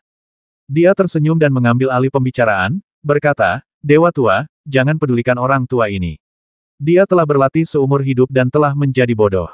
Saya punya banyak pertanyaan di sini. Dewa tua itu baru saja mengatakan bahwa ini adalah negeri dongeng, tetapi saya tidak tahu di mana 33 surga itu. Kemana perginya para dewa dan Buddha di langit? Sehat, pendeta Tao tua itu melirik Fang Xing, menggelengkan kepalanya perlahan, dan akhirnya berhenti berkhotbah. Setelah beberapa lama, dia mengangkat kepalanya dan menatap langit berbintang, berbisik ini adalah negeri dongeng, tetapi ini jelas bukan 33 surga. 33 surga telah hancur karena sebuah bencana, yang juga menghancurkan dunia naga kuno, dunia Buddha surga barat, dan dunia Ibel kuno. Kami adalah para penyintas yang melarikan diri dari negeri dongeng besar. Kami menemukan tempat ini dengan susah payah, tetapi menggunakan kekuatan magis kami yang besar untuk membangun negeri dongeng Taiksu, mengumpulkan para kultivator pengembara dari semua surga dan dunia, dan para kultivator dari negeri dongeng kecil yang tak berakar dan tak berawal, dan terus mengajar di sini. Alam abadi agung telah hancur. Pertanyaan yang tidak sengaja ditanyakan ini mengejutkan Fang Xing, Lu Shou dan yang lainnya, dan mereka semua tampak serius. Perkataan pendeta Tao tua itu hampir tidak menyelesaikan keraguan mereka tentang negeri dongeng itu, tetapi segera membawa mereka ke misteri yang lebih besar bagaimana negeri dongeng besar itu hancur. Apa sebenarnya yang disebut malapetaka itu? Bencana itu, tidak bisa dibicarakan, tidak berani dibicarakan. Pendeta Tao tua itu menghela napas dalam-dalam dan berkata dengan sungguh-sungguh saya hanya dapat memberitahu Anda bahwa negeri dongeng ini sekarang adalah negeri dongeng. Setelah jeda sejenak, dia berkonsentrasi dan menambahkan, itu juga satu-satunya negeri dongeng di dunia ini. Fang Xing dan yang lainnya tercengang dan tidak menanggapi. Yu Jizi menghela napas dan berbisik di sampingnya tiga sahabat Tao, guru Tao tidak pernah berbohong kepada kalian. Para dewa abadi ada di sini, Tao ada di sini, dan pengejaran kalian akan keabadian telah berakhir di sini. Melangkah maju hanyalah jalan buntu. Jika ini adalah akhir dari jalan abadi, lalu di manakah serangga berkepala 9? Aolai tertegun sejenak, lalu tiba-tiba berteriak dengan suara berat, tampak sangat cemas. Wow, dia hanya bertanya dengan santai, tetapi dia tidak menyangka bahwa begitu tiga kata serangga berkepala 9 keluar, terjadi kekacauan besar di lapangan. Kedua anak di belakang guru Tao tua, serta Yu Jizi, Biksu Buchen, Yao Tao dan para jenderal abadi di sekitarnya, semuanya mengubah wajah mereka. Beberapa bahkan menunjukkan niat membasmi dan berteriak keras, beraninya kau, jangan sebut binatang yang tidak tahu berterima kasih itu. Serangga berkepala 9 memang pernah ada di sini sebelumnya. Ekspresi orang-orang di negeri dongeng itu langsung membuat Fang Xing, Aolai, dan yang lainnya mengerti. Tampaknya tebakan mereka benar. Serangga berkepala 9 itu juga datang ke sini melalui jalan peri kuno klan naga. Dan dilihat dari ekspresi mereka, tampaknya mereka tidak begitu senang dengan tempat ini. Bagaimana dia bisa tidak tahu terima kasih? Katakan padaku. Ketika Fang Xing mendengar teriakan keras itu, wajahnya menjadi lebih hidup dan dia bertanya dengan cemas. Semua orang terdiam lagi dan menatap guru Tao berjubah putih di samping mereka. Mereka melihat bahwa lelaki tua itu juga tampak sedikit bingung. Dia melambaikan tangannya dengan lembut, seolah-olah dia tidak ingin membicarakan masa lalu lagi. Namun, dia memanggil Yu Jizi dengan lembut, seolah-olah dia ingin Yu Jizi membicarakan kejadian masa lalu ini. Yu Jizi secara alami mengerti, jadi dia melangkah maju dan berkata, sejujurnya dengan kalian bertiga, negeri dongengku ada di sini. Setiap beberapa tahun atau bahkan beberapa dekade, selalu ada beberapa orang, ibel, makhluk abadi, Buddha, Del, yang datang ke sini melalui jalan yang berbeda, dan negeri dongengku selalu memperlakukan mereka dengan hangat dan tidak pernah mengabaikan mereka. Sayang sekali bahwa tidak peduli seberapa tulusnya kita tidak dapat memengaruhi semua orang. Sehat. Setelah mendengar apa yang dikatakannya, orang lain di sekitarnya mendesah pada saat yang sama, tetapi ekspresi mereka sedikit lucu. Yu Jizi melanjutkan, Raja 9 Roh, atau serangga berkepala 9, datang ke sini 30 tahun yang lalu, menunggangi dunia kecil yang disebut Istana Naga. Awalnya, guru saya, Master Tao Agung, serta Master Buddha Pengasih Agung dari wilayah Barat dan Master Ibel Perkasa Agung dari wilayah Selatan semuanya sangat menghargainya. Mereka berbicara dengannya tentang Taoisme, keabadian, Buddhisme, dan ilmu pedang, dan mereka semua sangat senang. Setelah mendengar bahwa dunia abadi telah hancur, orang ini merasa sangat kecewa. Master Tao bahkan menasihatinya bahwa meskipun dunia abadi telah hancur, dia masih dapat mencari keabadian dan Taoisme dengan tetap berada di dunia abadi, dan dia masih dapat memperoleh kehidupan abadi dan hidup selamanya. Orang ini, sayang sekali. 30 tahun yang lalu. Bisakah saya hidup selamanya jika saya tinggal di sini? Akan baik-baik saja jika Yu Jizi tidak berbicara, tetapi begitu dia berbicara, itu segera membangkitkan gelombang emosi yang besar dalam hati Fang Xing dan yang lainnya. Hal pertama yang mengejutkan mereka adalah saat serangga berkepala 9 tiba di negeri dongeng ini. Itu 30 tahun yang lalu, bagaimana itu mungkin? Pada awalnya, mereka dan serangga berkepala 9 melangkahkan kaki di jalan abadi langit berbintang satu demi satu, dengan selisih waktu paling lama hanya 10 hari. Kemudian, mereka bergegas menempuh perjalanan melalui langit berbintang hingga rintangan besar pertama, dan mereka tidak pernah berani mengendur. Mereka memperkirakan jaraknya akan semakin diperpendek. Kemudian, mereka bertiga memang memurnikan bumi bawah di laut berbintang, yang menunda mereka selama lebih dari sebulan. Namun kemudian, kekuatan mereka bertiga meningkat pesat, dan kecepatan perjalanan mereka pun meningkat. Meskipun mereka juga mengumpulkan banyak biji bintang meteorit di sepanjang jalan, kecepatan keseluruhannya terus meningkat. Dengan kata lain, meskipun serangga berkepala 9 benar-benar melaju sangat cepat dan berada di depan mereka, tidak ada alasan baginya untuk tiba di negeri dongeng ini 30 tahun lebih awal dari mereka. Lagi pula, 30 tahun adalah waktu yang lama. Bagaimana mungkin mereka tertinggal begitu jauh? Tetapi meskipun dia terkejut, dia melihat bahwa Yu Jizi tampaknya tidak berbohong, jadi dia menahan keterkejutannya dan mendengarkan dia melanjutkan. Pikiran lelaki tua itu sepenuhnya tertarik oleh 8 kata mencari keabadian dan mencapai keabadian, dan wajahnya penuh obsesi. Alasan mengapa orang mencari keabadian adalah karena setelah menjadi abadi, kultivasi mereka dapat ditingkatkan lebih lanjut dan mereka dapat menjadi abadi. Yang lebih menggoda adalah bahwa mereka benar-benar dapat mematahkan malapetaka hidup dan mati dan mencapai keabadian. Selama mereka tidak mati dalam malapetaka, mereka dapat hidup bebas selamanya. Oleh karena itu, tujuan para pembudidaya di dunia mencari keabadian mungkin beragam, tetapi 4 kata keabadian harus berada di urutan teratas. Begitu pula dengan Lu Shou. Ketika mendengar bahwa seseorang dapat hidup selamanya di negeri dongeng, dia tidak dapat menahan kegembiraannya. Yu Jizi menyebutkan serangga berkepala 9 saat ini, masih terengah-engah, tidak menyadari kekacauan di hati Fang Xing dan yang lainnya, dan melanjutkan. Ketika orang ini pertama kali mendengarnya, dia juga tampak tulus, dan meminta nasihat kepada Guru Tao dengan serius. Dia juga menyatakan kesediaannya untuk memuja Guru Tao sebagai gurunya dan mencari jalan agung keabadian. Guruku juga sangat menghargainya, dan ketika dia mengetahui bahwa dia berasal dari klan naga kuno, dia bahkan berjanji kepadanya bahwa dia tidak perlu memuja Guru Tao. Jika dia dapat memahami Jalan Agung, dia akan berdiskusi dengan guru lainnya dan memberinya posisi sebagai Raja Naga. Posisi Raja Naga. Aolai tidak dapat menahan perasaan sedikit kesal ketika mendengar ini, jadi Fang Xing mengulurkan tangan dan mencubitnya. Tidak heran Aolai tidak puas. Serangga berkepala 9 adalah biang keladi yang mencuri harta karun klan naga. Dan negeri dongeng ini sebenarnya bermaksud mengangkat serangga berkepala 9 sebagai penguasa naga. Itu sama saja dengan mengakui keabsahan serangga berkepala 9, orang yang mencuri harta karun. Meskipun Aolai tidak menghormati negeri dongeng ini di dalam hatinya, dia tidak bisa menahan amarahnya ketika mendengar kata-kata seperti itu. Dia sangat tidak puas. Namun, setelah dicubit Fang Xing, ia akhirnya mengerti bahwa sekarang bukan saatnya untuk marah, jadi ia memaksakan diri untuk menahannya. Guru Tao tua itu sangat cerdas dan mengerti dari mana datangnya kemarahan Aolai. Dia terbatuk pelan. Yu Jizi juga tersadar dan membungkuk kepada Guru Tao tua itu. Dia kemudian melompat keluar dari situasi itu dan melanjutkan. Ngomong-ngomong, Guru Tao dan para bangsawan lainnya pasti sudah cukup baik padanya, kan? Mereka tidak hanya menjanjikan apapun kepadanya, bahkan keponakan-keponakan yang dibawanya diterima sebagai murid oleh para bangsawan dan dibawa bersama mereka untuk berlatih. Semua orang senang, tetapi tidak seorang pun menyangka bahwa orang ini sebenarnya memiliki niat jahat. Setelah mengatakan ini, Yu Jizi sangat marah hingga giginya gatal. Setelah terdiam sejenak, dia melanjutkan dengan penuh kebencian, berkata, serangga berkepala 9 ini benar-benar ambisius. Dia telah berada di negeri dongeng selama 3 tahun, dan telah mencari kebenaran dengan sepenuh hati. Tidak ada yang pernah waspada terhadapnya. Selain itu, dia berstatus bangsawan, jadi semua orang memperlakukannya dengan sopan kemanapun dia pergi. Namun siapa sangka bahwa tepat ketika semua orang menerimanya, dia melakukan hal jahat yang membangkitkan kemarahan manusia dan dewa. Sementara beberapa bangsawan sedang menyendiri, dia menyelinap ke Istana Surgawi, membasmi 4 saudara yang menjaga Istana Surgawi, dan meminjam dunia kecil Istana Naga untuk mencuri setengah dari kehidupan abadi yang disegel di Istana Surgawi. Dia meninggalkan banyak keponakannya dan melarikan diri dari 10 tanah absolut. Betapa menyebalkannya, monster berkepala 9 itu pantas mati. Setelah mendengarkan kata-kata Yu Jizi, banyak orang di sekitar menjadi marah dan mulai berteriak dan mengumpat.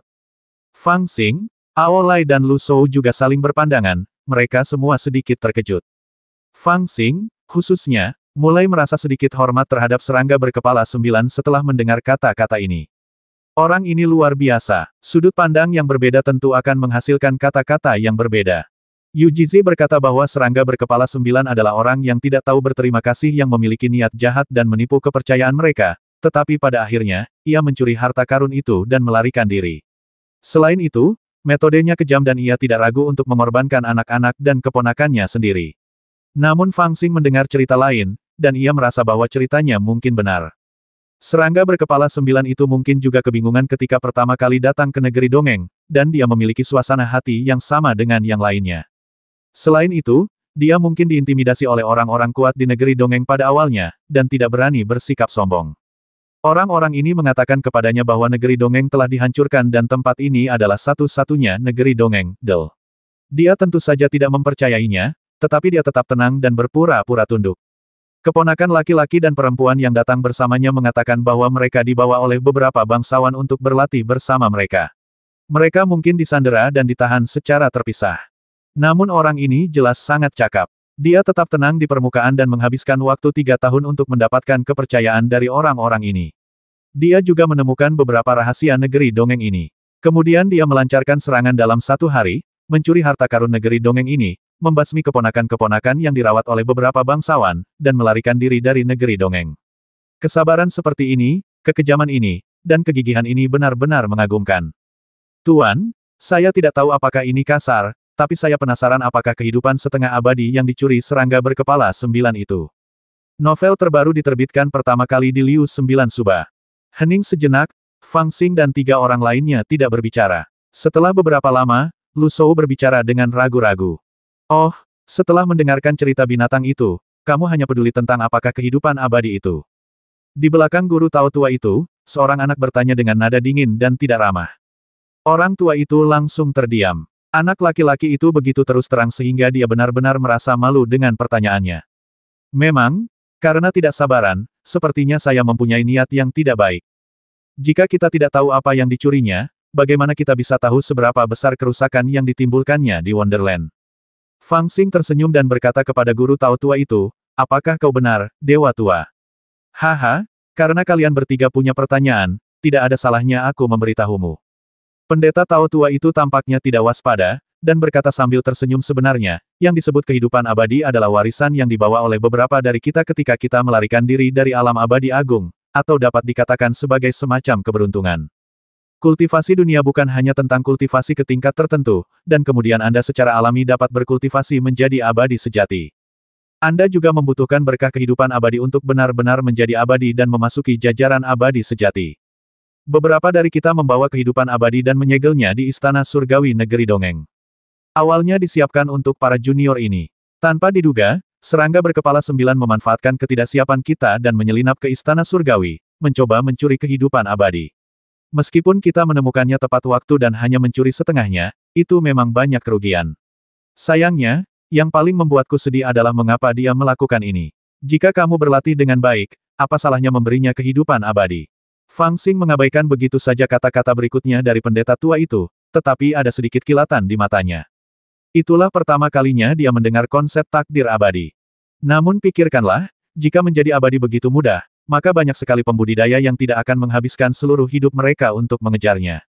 Sama seperti orang-orang tua seperti Lu Shou, yang telah menunggu selama ribuan tahun, mereka semua harus berjuang sebelum mati dan datang ke jalan abadi ini untuk sementara waktu, alih-alih berlatih keras di Tianyuan. Itu karena tidak peduli bagaimana mereka berlatih, mereka tidak dapat benar-benar menjadi abadi, dan mereka kekurangan sesuatu yang diperlukan untuk menjadi abadi.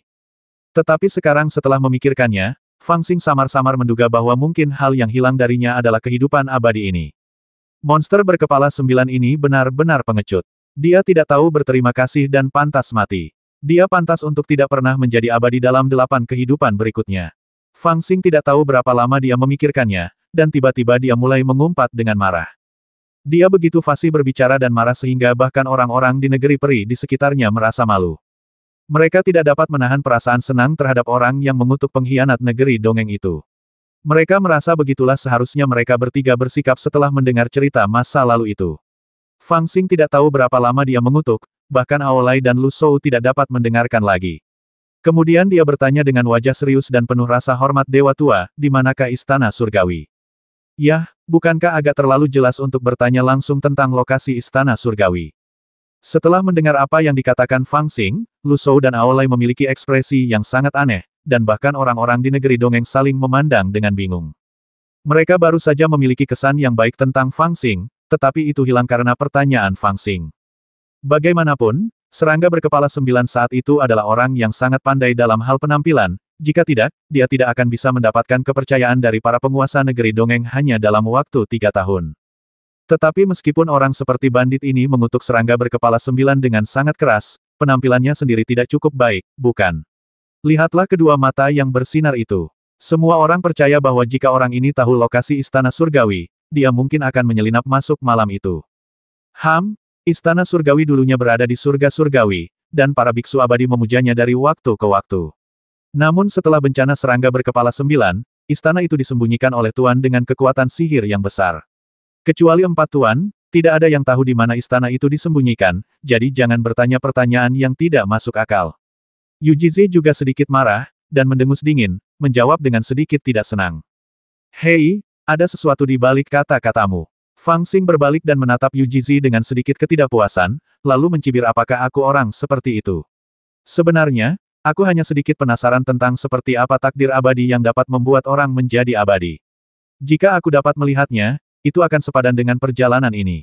Pernyataan jujurnya itu membuat Yu Jizi sulit untuk menjawab, dan Yu Jizi memalingkan kepalanya dan tidak mengatakan apapun. Haha, kehidupan abadi dipersiapkan untuk generasi muda. Jangankan untuk dilihat saja, apa salahnya jika diberikan kepadamu? Melihat suasana canggung itu, pendeta Tao tua itu tertawa pelan dan berkata, aku sedikit tidak puas dengan Raja 9 Roh Muda itu, tetapi aku tidak merasa kasihan dengan separuh kehidupan abadiku yang dicuri olehnya. Sebaliknya, aku benar-benar merasa kasihan pada keempat murid yang diam-diam disakiti olehnya. Sayang sekali, anak ini benar-benar keterlaluan. Ketika pertama kali bertemu dengannya, aku mengatakan kepadanya bahwa selama dia berlatih dengan baik dan memiliki dasar untuk menjadi abadi, kehidupan abadi akan diserahkan kepadanya. Dia awalnya sangat berbakat dan memiliki harapan besar untuk menjadi abadi, tetapi pada akhirnya. Sayang sekali. Tuan, mengapa kita harus merasa kasihan pada binatang yang tidak tahu terima kasih itu? Anda telah mengajarinya jalan menuju keabadian dan kebenaran, menunjukkan jalan menuju keabadian, dan bahkan berencana untuk memberinya keabadian. Namun, pada akhirnya dia mengkhianati Anda. Dia pantas mati. Anak laki-laki di belakang pendeta Tao tua itu mengumpatnya dengan penuh kebencian, tampak seolah-olah dia merasa kasihan terhadap pendeta Tao itu. Haha, setiap orang punya takdirnya masing-masing. Dia punya obsesinya sendiri. Bahkan aku tidak bisa berkata apa-apa padanya. Sang Tao tua melambaikan tangannya, mengisyaratkan bahwa masa lalu tak perlu diungkit lagi. Setelah Fang Xing mengetahui tentang kehidupan abadi, dia terus memikirkannya dalam benaknya. Pada titik ini, dia tidak dapat menahan tawa dan berkata, yang abadi tadi mengatakan bahwa kehidupan abadi ini adalah untuk generasi muda. Aku ingin tahu apakah kami juga generasi mudamu. Apakah kami memiliki bagian?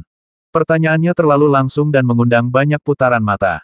Guru Tao tua itu tersenyum ramah setelah mendengar ini, dan berkata, semua orang yang belum mencapai Tao dianggap sebagai juniorku, dan kalian tidak terkecuali. Namun, aku juga mempertimbangkan kalian. Kehidupan abadi memiliki keberuntungan besar, tetapi juga bencana besar.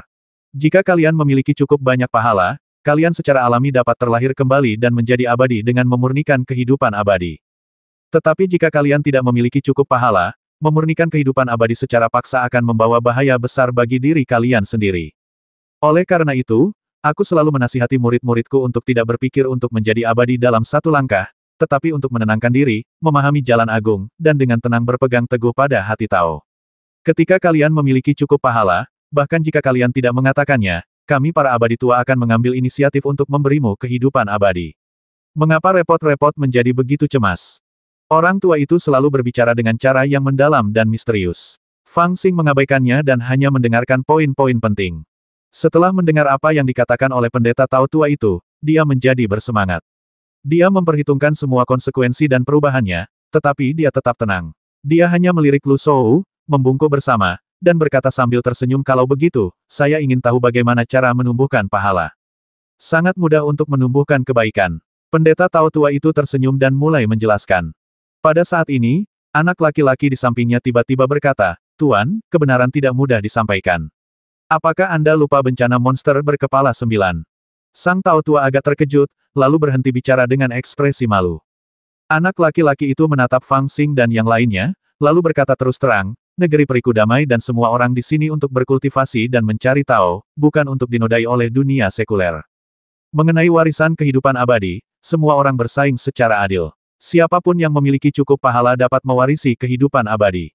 Tidak masuk akal bagi kalian orang luar untuk langsung diberi kehidupan abadi saat pertama kali datang ke sini. Jika kalian menginginkan kehidupan abadi, caranya mudah. Kalian harus seperti kami, menyembah guru, mewarisi Tao, dan bermeditasi dengan tenang. Jika kalian dapat memahami Tao, maka kehidupan abadi akan diberikan kepada kalian. Kamu masih harus menjadi muridku. Fang Xing bergumam, jelas sedikit tidak senang. Guru Tao tua itu berkata sambil tersenyum, Taoisme memang punya aturan ini, tapi saya lupa.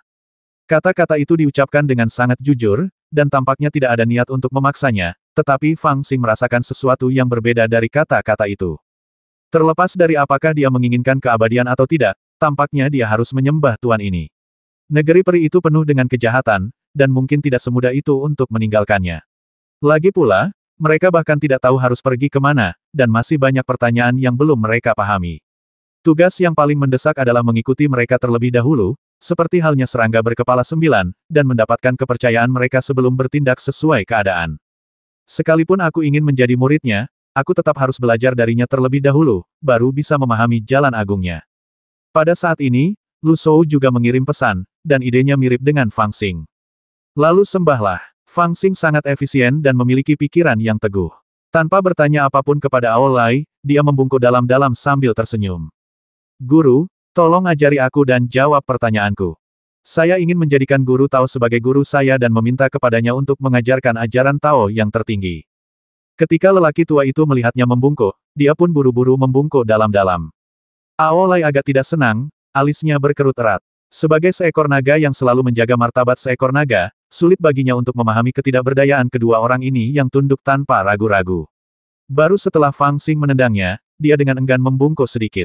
Meskipun dia masih tidak mengatakan apa-apa, sikapnya terungkap. Jelas bahwa mereka bertiga bersedia menjadi murid dan mencari kebenaran. Haha, tidak masalah, tidak masalah. Bangun, bangun. Pendeta Tao tua itu tampak sangat gembira. Ia tertawa dan berbicara sambil mengangkat tangannya. Anak laki-laki di belakangnya berkata, karena kamu telah menerima guruku sebagai gurumu, maka kamu harus berlatih dengan tekun dan bermeditasi dengan penuh perhatian. Melihat bahwa hubungan guru-murid akan segera diputuskan, pada saat ini, tiba-tiba, awan keberuntungan terbang menjauh di langit yang jauh, dan cahaya keemasan samar muncul. Pada saat yang sama, dua suara yang jauh dan dalam terdengar, mengapa kamu begitu ingin menjadi muridku? Haha, ku dengar kau akan datang, jadi aku datang untuk menemuimu secara khusus. Kuharap aku tidak mengabaikanmu. Novel terbaru diterbitkan pertama kali di Liu 9 Suba. Mendengar kedua suara itu, raut wajah pendeta tua itu tiba-tiba berubah dan dia mendongak ke langit. Anak laki-laki di samping guru Tao tua, serta Yu Jizi, Jenderal Abadi dan yang lainnya, semuanya mengerutkan kening, dan tampak tidak senang, dan bahkan memiliki sedikit kemarahan yang tidak berani mereka tunjukkan. Namun, Biksu Buchen dan Yao Taur, yang berdiri tidak jauh, awalnya tampak tidak senang dan tidak mengatakan apa-apa, tetapi sekarang wajah mereka menunjukkan kegembiraan dan sedikit kelegaan. Mereka terbang ke udara, menghadap awan keberuntungan, dan berlutut di udara, selamat datang guru kami. Pria yang datang ke sini punya cukup banyak kekuatan sihir. Fang Xing, Lu Shou dan yang lainnya juga tertegun dan menoleh untuk melihat ke arah cakrawala. Namun, saat awan keberuntungan turun di Gunung Wuliang, awan itu berangsur-angsur menghilang, menampakkan dua orang di atas awan. Salah satunya adalah seorang biksu dengan perut buncit dan wajah yang tersenyum. Dia memiliki mulut besar dan mata besar, dan duduk bersila di atas panggung teratai hitam. Dia sangat besar, mungkin tingginya tidak kurang dari 3 meter. Ada cahaya keemasan samar yang mengalir di tubuhnya, yang membuat orang secara tidak sadar merasa bahwa tubuhnya terbuat dari emas. Meskipun dia terlahir sangat kuat, dia tampak baik dan memiliki senyum puas di wajahnya. Dia menyentuh perutnya dan perlahan turun ke pegunungan. Di sisi lain, ada seorang pria parubaya berjubah hijau. Dia memiliki ekspresi menyeramkan di wajahnya, dengan rambut abu-abu yang terurai. Dia tidak mengenakan apapun dan sangat bebas dan santai. Tidak seperti biksu itu, pria ini mengintimidasi tanpa merasa marah. Matanya tanpa sengaja menyapu pegunungan. Ketika dia melihatnya, dia merasakan hawa dingin di hatinya dan tanpa sadar mundur beberapa langkah. Kemudian dia mengangkat tangannya dan membungkuk sedikit kepadanya. Yang lebih mengejutkan lagi adalah bahwa kultivasi guru Tao tua itu sudah sangat mengerikan. Bahkan Fang Xing dan yang lainnya tidak dapat menilai seberapa dalam kultivasinya. Tetapi ketika kedua orang ini datang, mereka terkejut menemukan bahwa mereka tidak kalah dengan guru Tao tua itu dan semuanya tidak terduga. Meskipun dia tidak pernah bertanya secara langsung, Fang Xing menduga bahwa ketiga orang ini seharusnya menjadi abadi. Haha, dua teman lama sudah datang. Sekarang waktunya bagimu untuk menyaksikan upacara. Aku telah menerima 3 murid baru. Sang Tao tua mengibaskan lengan bajunya, lalu berdiri, mengambil kecapi dari tangan bocah itu, lalu memberi hormat kepada dua lelaki itu dari kejauhan. Haha, apa yang kau lakukan sungguh tidak baik, Niu Bizi tua. Kau hampir menipu kami berdua. Biksu itu tertawa terbahak-bahak, lalu mengangkat kepalanya dan tertawa, tetapi tidak ada senyum dalam suaranya. Pria berjubah hijau itu bahkan lebih belak-belakan lagi. Dia mencibir dan berteriak, omong kosong. Susah sekali mendapatkan 3 orang baik di sini, tapi kau mau mengambil semuanya untuk dirimu sendiri. Di mana kau taruh kami berdua? Apalagi kau sudah mengirim seseorang untuk menyadap surat yang dikirim oleh para murid, itu bahkan lebih tidak tahu malu. Omong kosong, kapan aku pernah mengirim seseorang untuk menyadap suratmu? Pendeta Tao tua itu tampak sedikit malu dan kesal. Dia mengibaskan lengan bajunya dan berteriak dengan dingin. Kamu tahu apakah kamu telah melakukannya atau tidak? Pria berjubah hijau itu sama sekali tidak menyerah. Dia perlahan mendekat, dan matanya menyapu Fang Xing dan yang lainnya seperti cambuk di udara. Dia berkata dengan suara dingin, tetapi jika kamu ingin mengambil ketiganya untuk dirimu sendiri, kamu perlu bertanya padaku apakah aku setuju. Seseorang benar-benar datang untuk merampas murid. Kemunculan Buddha yang tersenyum dan pria berjubah hijau yang menyeramkan itu berada di luar dugaan Fang Xing dan yang lainnya. Mereka bahkan merasakan sesuatu yang tidak masuk akal. Mereka ingin memuja guru Tao ini sebagai guru mereka hanya untuk mendapatkan kepercayaannya sementara dan melihat apa yang disebut jalan agungnya. Yang lebih penting, mereka ingin melihat apakah ada cara untuk mendapatkan apa yang disebut kehidupan abadi, atau setidaknya untuk mengetahui lebih banyak tentang kehidupan abadi. Namun, mereka tidak menyangka bahwa pemujaan yang diam-diam dan tidak tulus seperti itu akan dihentikan oleh kedua pria besar ini. Terlebih lagi, Mereka tampak sangat marah, seolah-olah seseorang telah menginjak ekor mereka. Bahkan tanpa perkenalan apapun, Fang Xing sudah menebak identitas kedua orang ini. Orang-orang yang mampu menghadapi dan memarahi guru Tao secara langsung dan yang status dan tingkat kultivasinya tidak kalah dengan dia tentu saja adalah dua tuan lainnya. Sang Buddha Agung yang penuh welas asih dari wilayah barat dan Sang Raja Ibel yang agung dan perkasa dari wilayah selatan. Dari 4 penguasa besar negeri Dongeng, 3 kini telah tiba, dan hanya 1 yang terakhir yang belum muncul.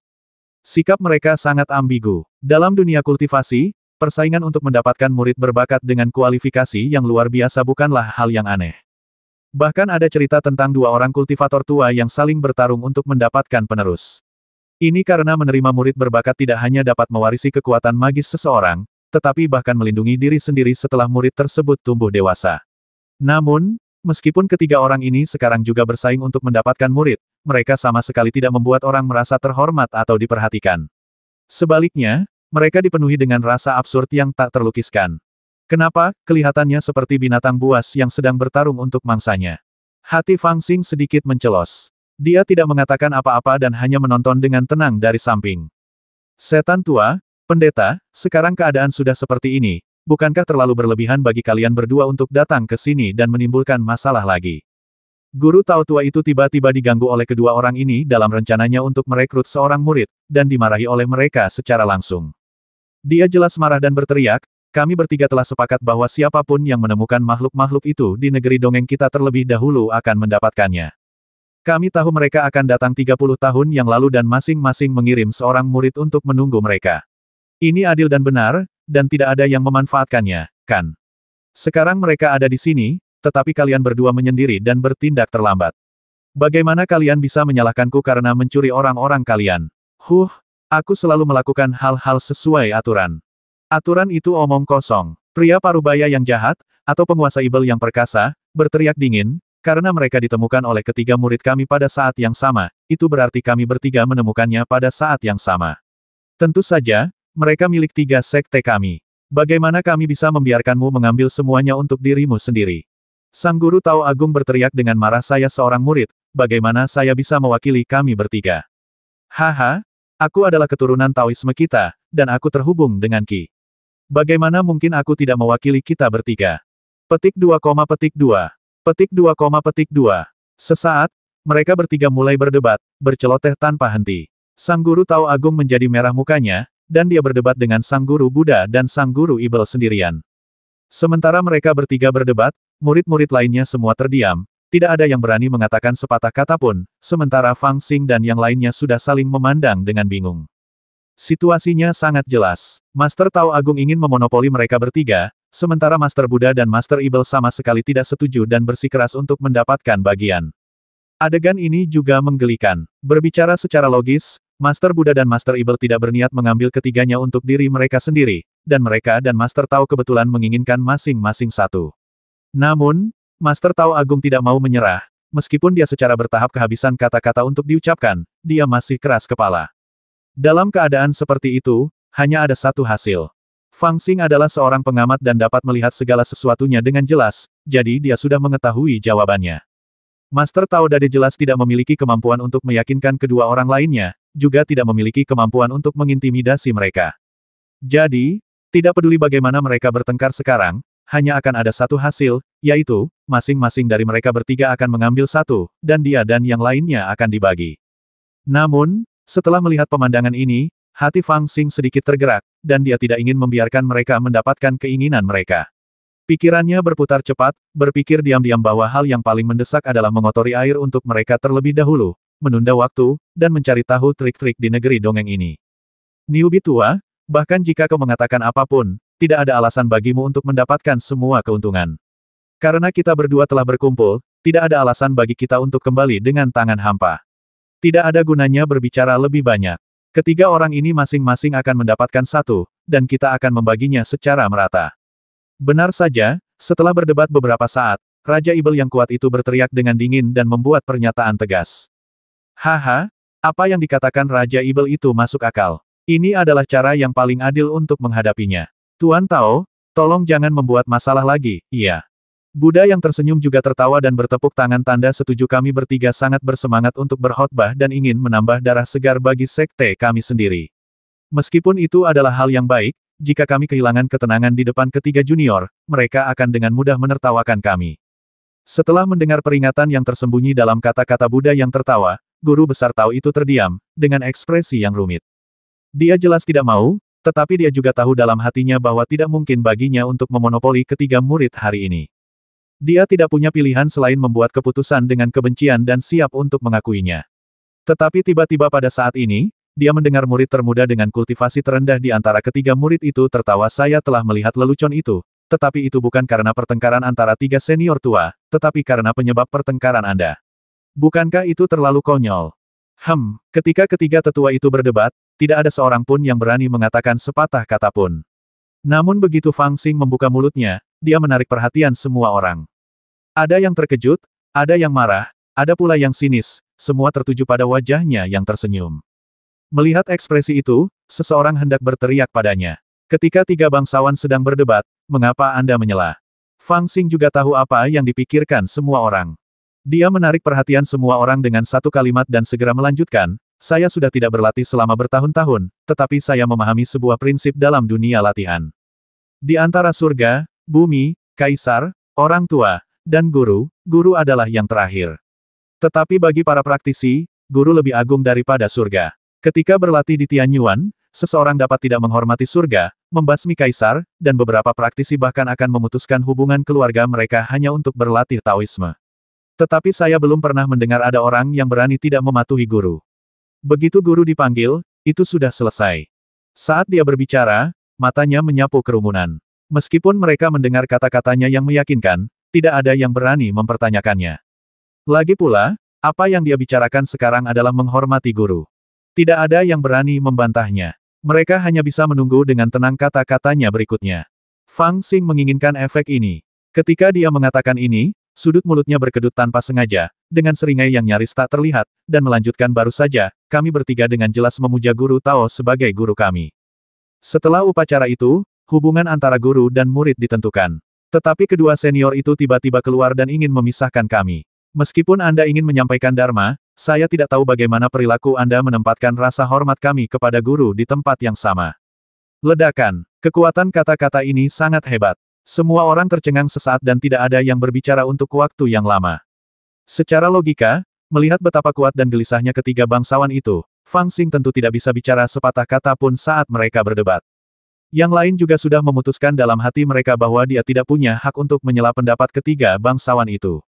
Namun, dalam hal keterampilan berbicara, Fang Xing pernah kalah dari siapa. Sebelum dia membuka mulutnya, dia sudah memikirkannya. Dia akan terlebih dahulu mengenakan topi besar menghormati guru dan menghormati Tao, dan kemudian mengemukakan fakta bahwa mereka bertiga telah memberikan penghormatan kepada guru Tao Agung. Kemudian, berdasarkan hal ini, dia menanyai dua guru lainnya, dan tidak mengizinkan siapapun untuk membantah apapun. Lagi pula, kalian bertiga sangat sok suci. Apakah kalian masih berani mengatakan secara terbuka bahwa menghormati guru itu salah? Tentu saja, tidak diketahui apakah Fang Xing benar-benar bermaksud mengatakan guru lebih agung dari surga. Bagaimanapun, ketika dia berada di Tianyuan, reputasinya sebagai guru tidak terlalu baik. Hampir semua orang tahu bahwa dia telah membasmi gurunya.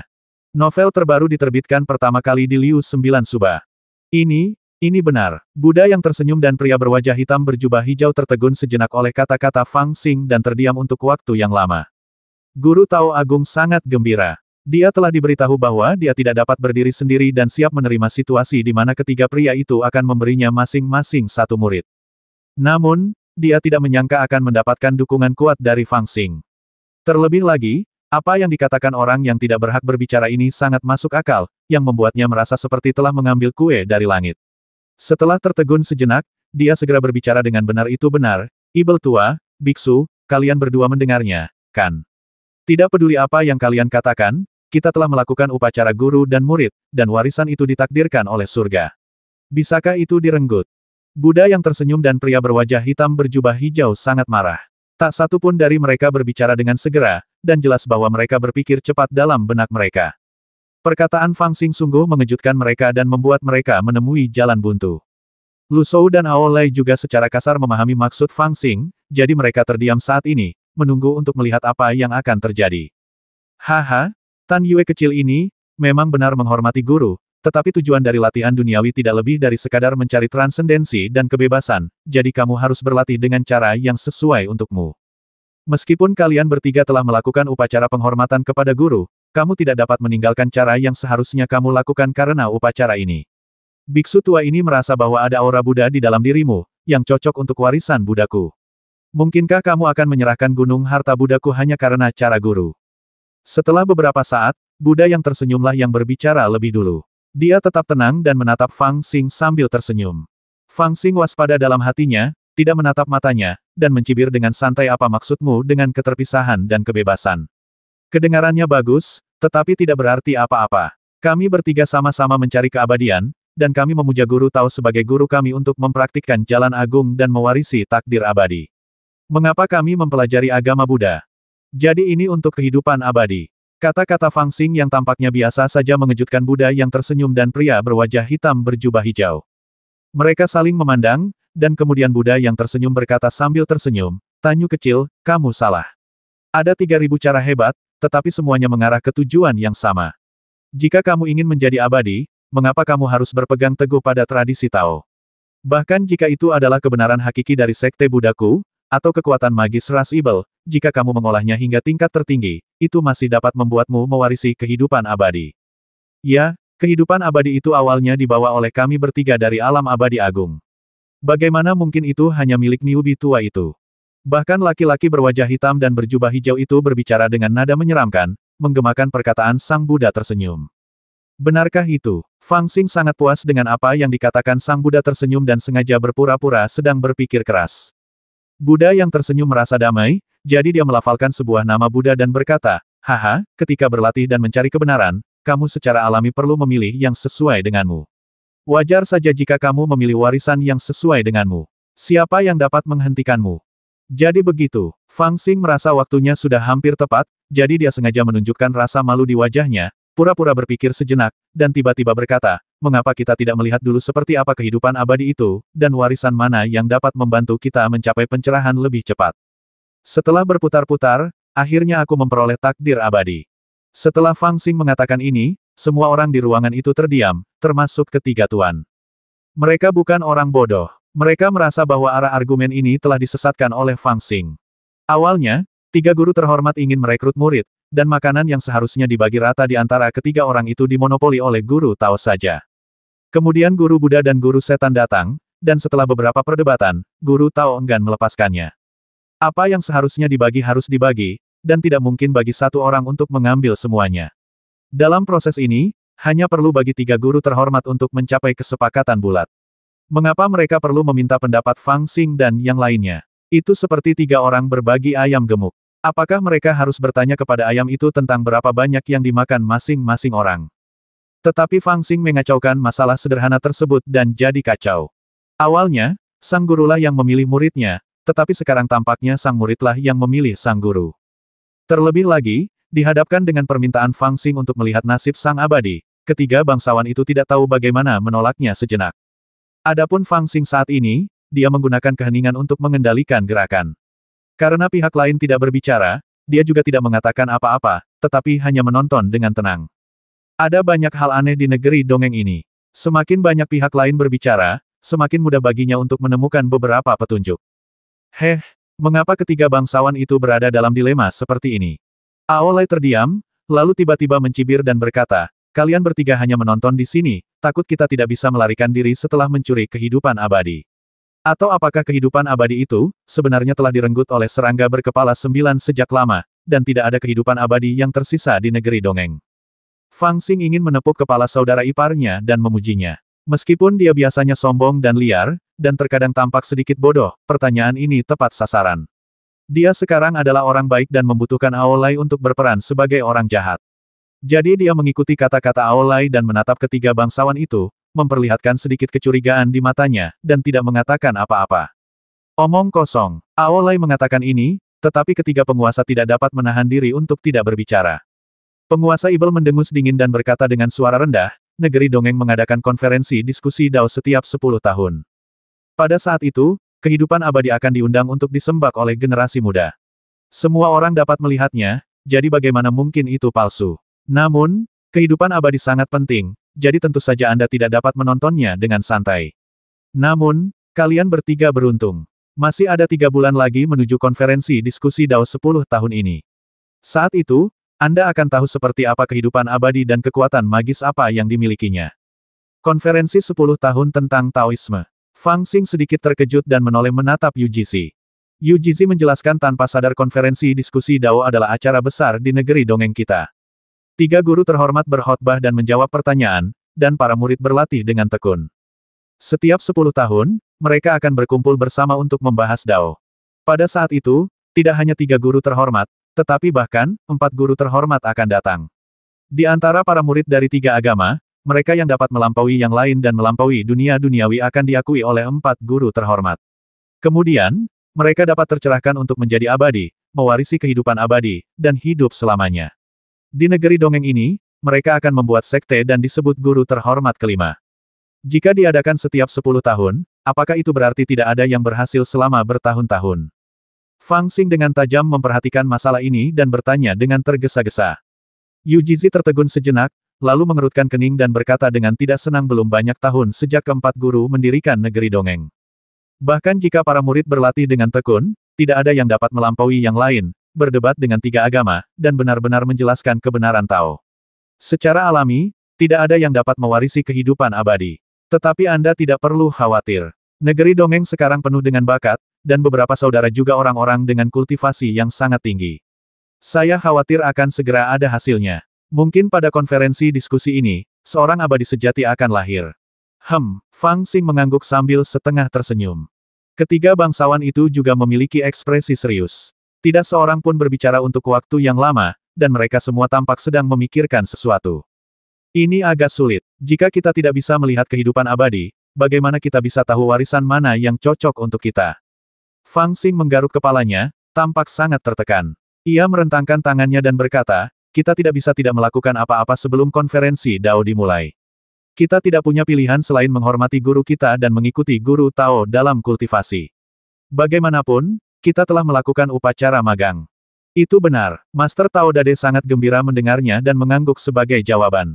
Namun, wajah Dewa Buddha dan Dewa Ibel tidak terlalu baik. Mereka dapat melihat bahwa Fang Xing sengaja memancing masalah. Mereka sangat membencinya. Namun dalam situasi ini, meskipun mereka tahu bahwa pihak lain sedang memancing masalah, mereka tidak memiliki cara yang efektif untuk menghadapinya. Mereka hanya dapat berpikir dengan cemas di dalam hati mereka. Jika mereka tidak dapat menemukan tindakan balasan, masalah hari ini tidak akan berakhir dengan baik. Haha, bahkan jika kamu tidak mempertimbangkan takdir abadimu terlebih dahulu, sebenarnya ada cara bagimu untuk memilih warisan yang cocok untukmu. Sang Buddha tersenyum mempunyai wajah yang ramah, dan tak lama kemudian, senyum tiba-tiba tersungging di alisnya, lalu ia berbicara sambil tersenyum. Fang Xing menoleh untuk menatapnya dan tanpa sadar mengangkat alisnya. Saya siap bertengkar dan memutuskan untuk membantah apapun yang dikatakan biksu itu. Tetapi dia pun tidak menyangka bahwa saat Sang Buddha tersenyum membuka mulutnya, dia tiba-tiba tertegun dan tidak dapat membantah sepatah kata pun. Bagaimanapun, kami bertiga sangat bersemangat karena kami semua berharap dapat membawa kejayaan bagi sekte kami dan mewariskan jalan yang agung. Buddha yang tersenyum berkata, tentu saja, yang lebih penting, itu juga demi kebaikan kalian bertiga. Jika kalian mendapatkan warisan dan menjadi abadi sejati, meskipun sekte saya juga akan bangga akan hal itu, tetapi yang lebih penting, kalian akan mendapatkan manfaatnya, bukan? Haha, dalam hal ini, yang terpenting tentu saja adalah memilih warisan yang paling cocok untuk kalian. Itu juga mudah. Kalian tidak perlu menunggu sampai menjadi abadi untuk membuat keputusan. Mari kita lakukan saja. Kami bertiga akan mewariskan kitab suci warisan kami masing-masing kepada kalian, dan kalian akan perlahan-lahan memahaminya. Warisan dari ketiga agama memiliki alasannya sendiri. Setelah kalian berlatih, kalian secara alami akan memahami warisan mana yang lebih cocok untuk kalian. Bukankah ini sempurna? Dahi, Fang Xing tertegun dan terkejut. Dia benar-benar tidak tahu bagaimana harus menanggapi. Bahkan Aolai dan Lu Shou pun tercengang, merasa bahwa pandangan dunia mereka telah berubah total. Ketiga agama tersebut diajarkan pada saat yang sama. Bukankah ini terlalu murah hati? Khusus untuk mereka bertiga, mereka semua memahami prinsip Dharma tidak diwariskan dengan mudah. Pada awalnya, ketika Lu Shou ingin mempelajari roda penggiling yin yang milik Fang Xing, dia diajari hanya setelah dia memuja almarhum Wan Luo sebagai gurunya. Bagaimana mungkin sekarang setelah mereka datang ke negeri dongeng ini, para guru begitu murah hati dan ingin mewariskan dharma tanpa ada perselisihan, dan mereka sangat perhatian dan mengatakan bahwa Anda harus mencoba mempraktikkannya terlebih dahulu, dan kemudian mendiskusikan apakah itu cocok atau tidak. Bahkan guru Tao Agung dan guru Ibel Agung jelas terkejut dan menoleh ke arah guru Buddha Pengasih Agung. Sang Buddha Pengasih Agung sangat percaya diri, dengan senyum ramah di wajahnya, dan mengangguk kepada mereka berdua. Mereka berdua tidak mengatakan apa-apa, seolah-olah mereka menyetujui keputusan itu. Mereka menoleh diam-diam untuk melihat Fang Xing dan yang lainnya, menunggu jawaban mereka. Jika aku menceritakan hal ini kepada Jin Liuzi dan yang lainnya di masa depan, tidak akan ada yang mempercayainya. Fang Xing tidak tahu kata-kata apa yang harus digunakan untuk menggambarkan suasana hatinya. Novel terbaru diterbitkan pertama kali di Liu 9 Suba. Kamu mau belajar atau tidak? Orang tua Lu mengirim pesan dan bertanya dengan ragu. Saya selalu merasa ada sesuatu yang aneh terjadi. Bagaimana kalau kita bekerja sama dan bertarung? Aolai juga mengirim pesan, dia ingin mencoba dan ingin mengambil tindakan langsung. Belajar. Fang Xing sudah memutuskan dan mengambil keputusan jika kamu tidak memanfaatkan kesempatan, kamu orang menyebalkan. Jika mereka ingin mengajariku, mengapa tidak belajar? Keputusan ini dibuat setelah pertimbangan yang matang. Melihat situasi saat ini, akan buruk jika mereka tidak belajar. Akan lebih baik jika mereka juga memahami latar belakang ketiga master ini. Lagi pula, jika pertarungan benar-benar dimulai, melihat negeri dongeng ini, belum lagi 3 master dengan kultivasi yang tak terduga dan master keempat yang namanya tidak diketahui, ada banyak Nas Chen Soul lainnya yang selamat dari kesengsaraan. Meskipun mereka bertiga sekarang benar-benar berbeda dari sebelumnya, saya khawatir mereka tidak akan bisa mendapatkan keuntungan apapun. Mereka hanya bisa bertindak sesuai dengan keadaan. Kalau begitu, terima kasih kepada 3 tuan. Presiden Fang membungkuk dan mengucapkan terima kasih dengan sangat sopan. Ini dianggap sebagai kesepakatan. Ketiga bangsawan saling memandang, dan kemudian guru Tao Agung membubarkan orang-orang yang tidak relevan, hanya menyisakan 6 orang di lapangan. Kemudian guru Tao Agung memandang Lu Shou dan berkata, kamu mempraktikkan warisan Tao murni, yang seharusnya paling cocok untuk latihanku. Aku akan mengajarkanmu Wuliang Dao Hua Gongku terlebih dahulu. Setelah kamu mengingatnya, kamu dapat mempelajari metode lain. Terima kasih, guru. Orang tua Lu segera menyetujuinya dan melaksanakan upacara itu dengan sangat hormat. Buddha yang tersenyum berkata kepada Fang Xing ketika aku melihatmu, aku merasa bahwa kamu dan Buddhaku memiliki hubungan, jadi aku akan mewariskan kebahagiaan gembira ini kepadamu terlebih dahulu. Jika kamu benar-benar merasa itu tidak cocok untukmu di masa depan, kamu dapat pergi dan melihat bagaimana warisan kedua orang itu.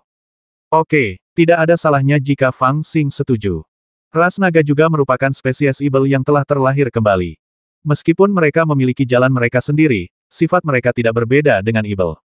Donghuang Gui Gong milikku ini adalah satu-satunya cara bagi ras Ibel untuk melepaskan cangkang hewani mereka dan mengembangkan spiritualitas mereka. Bahkan, ini adalah yang paling cocok untuk latihanmu. Tidak perlu membuang banyak waktu untuk membiarkanmu memilihnya. Namun karena aku sudah mengatakannya, aku akan menyampaikannya kepadamu terlebih dahulu. Jika kamu benar-benar tidak puas, kamu dapat mempelajari metode lain.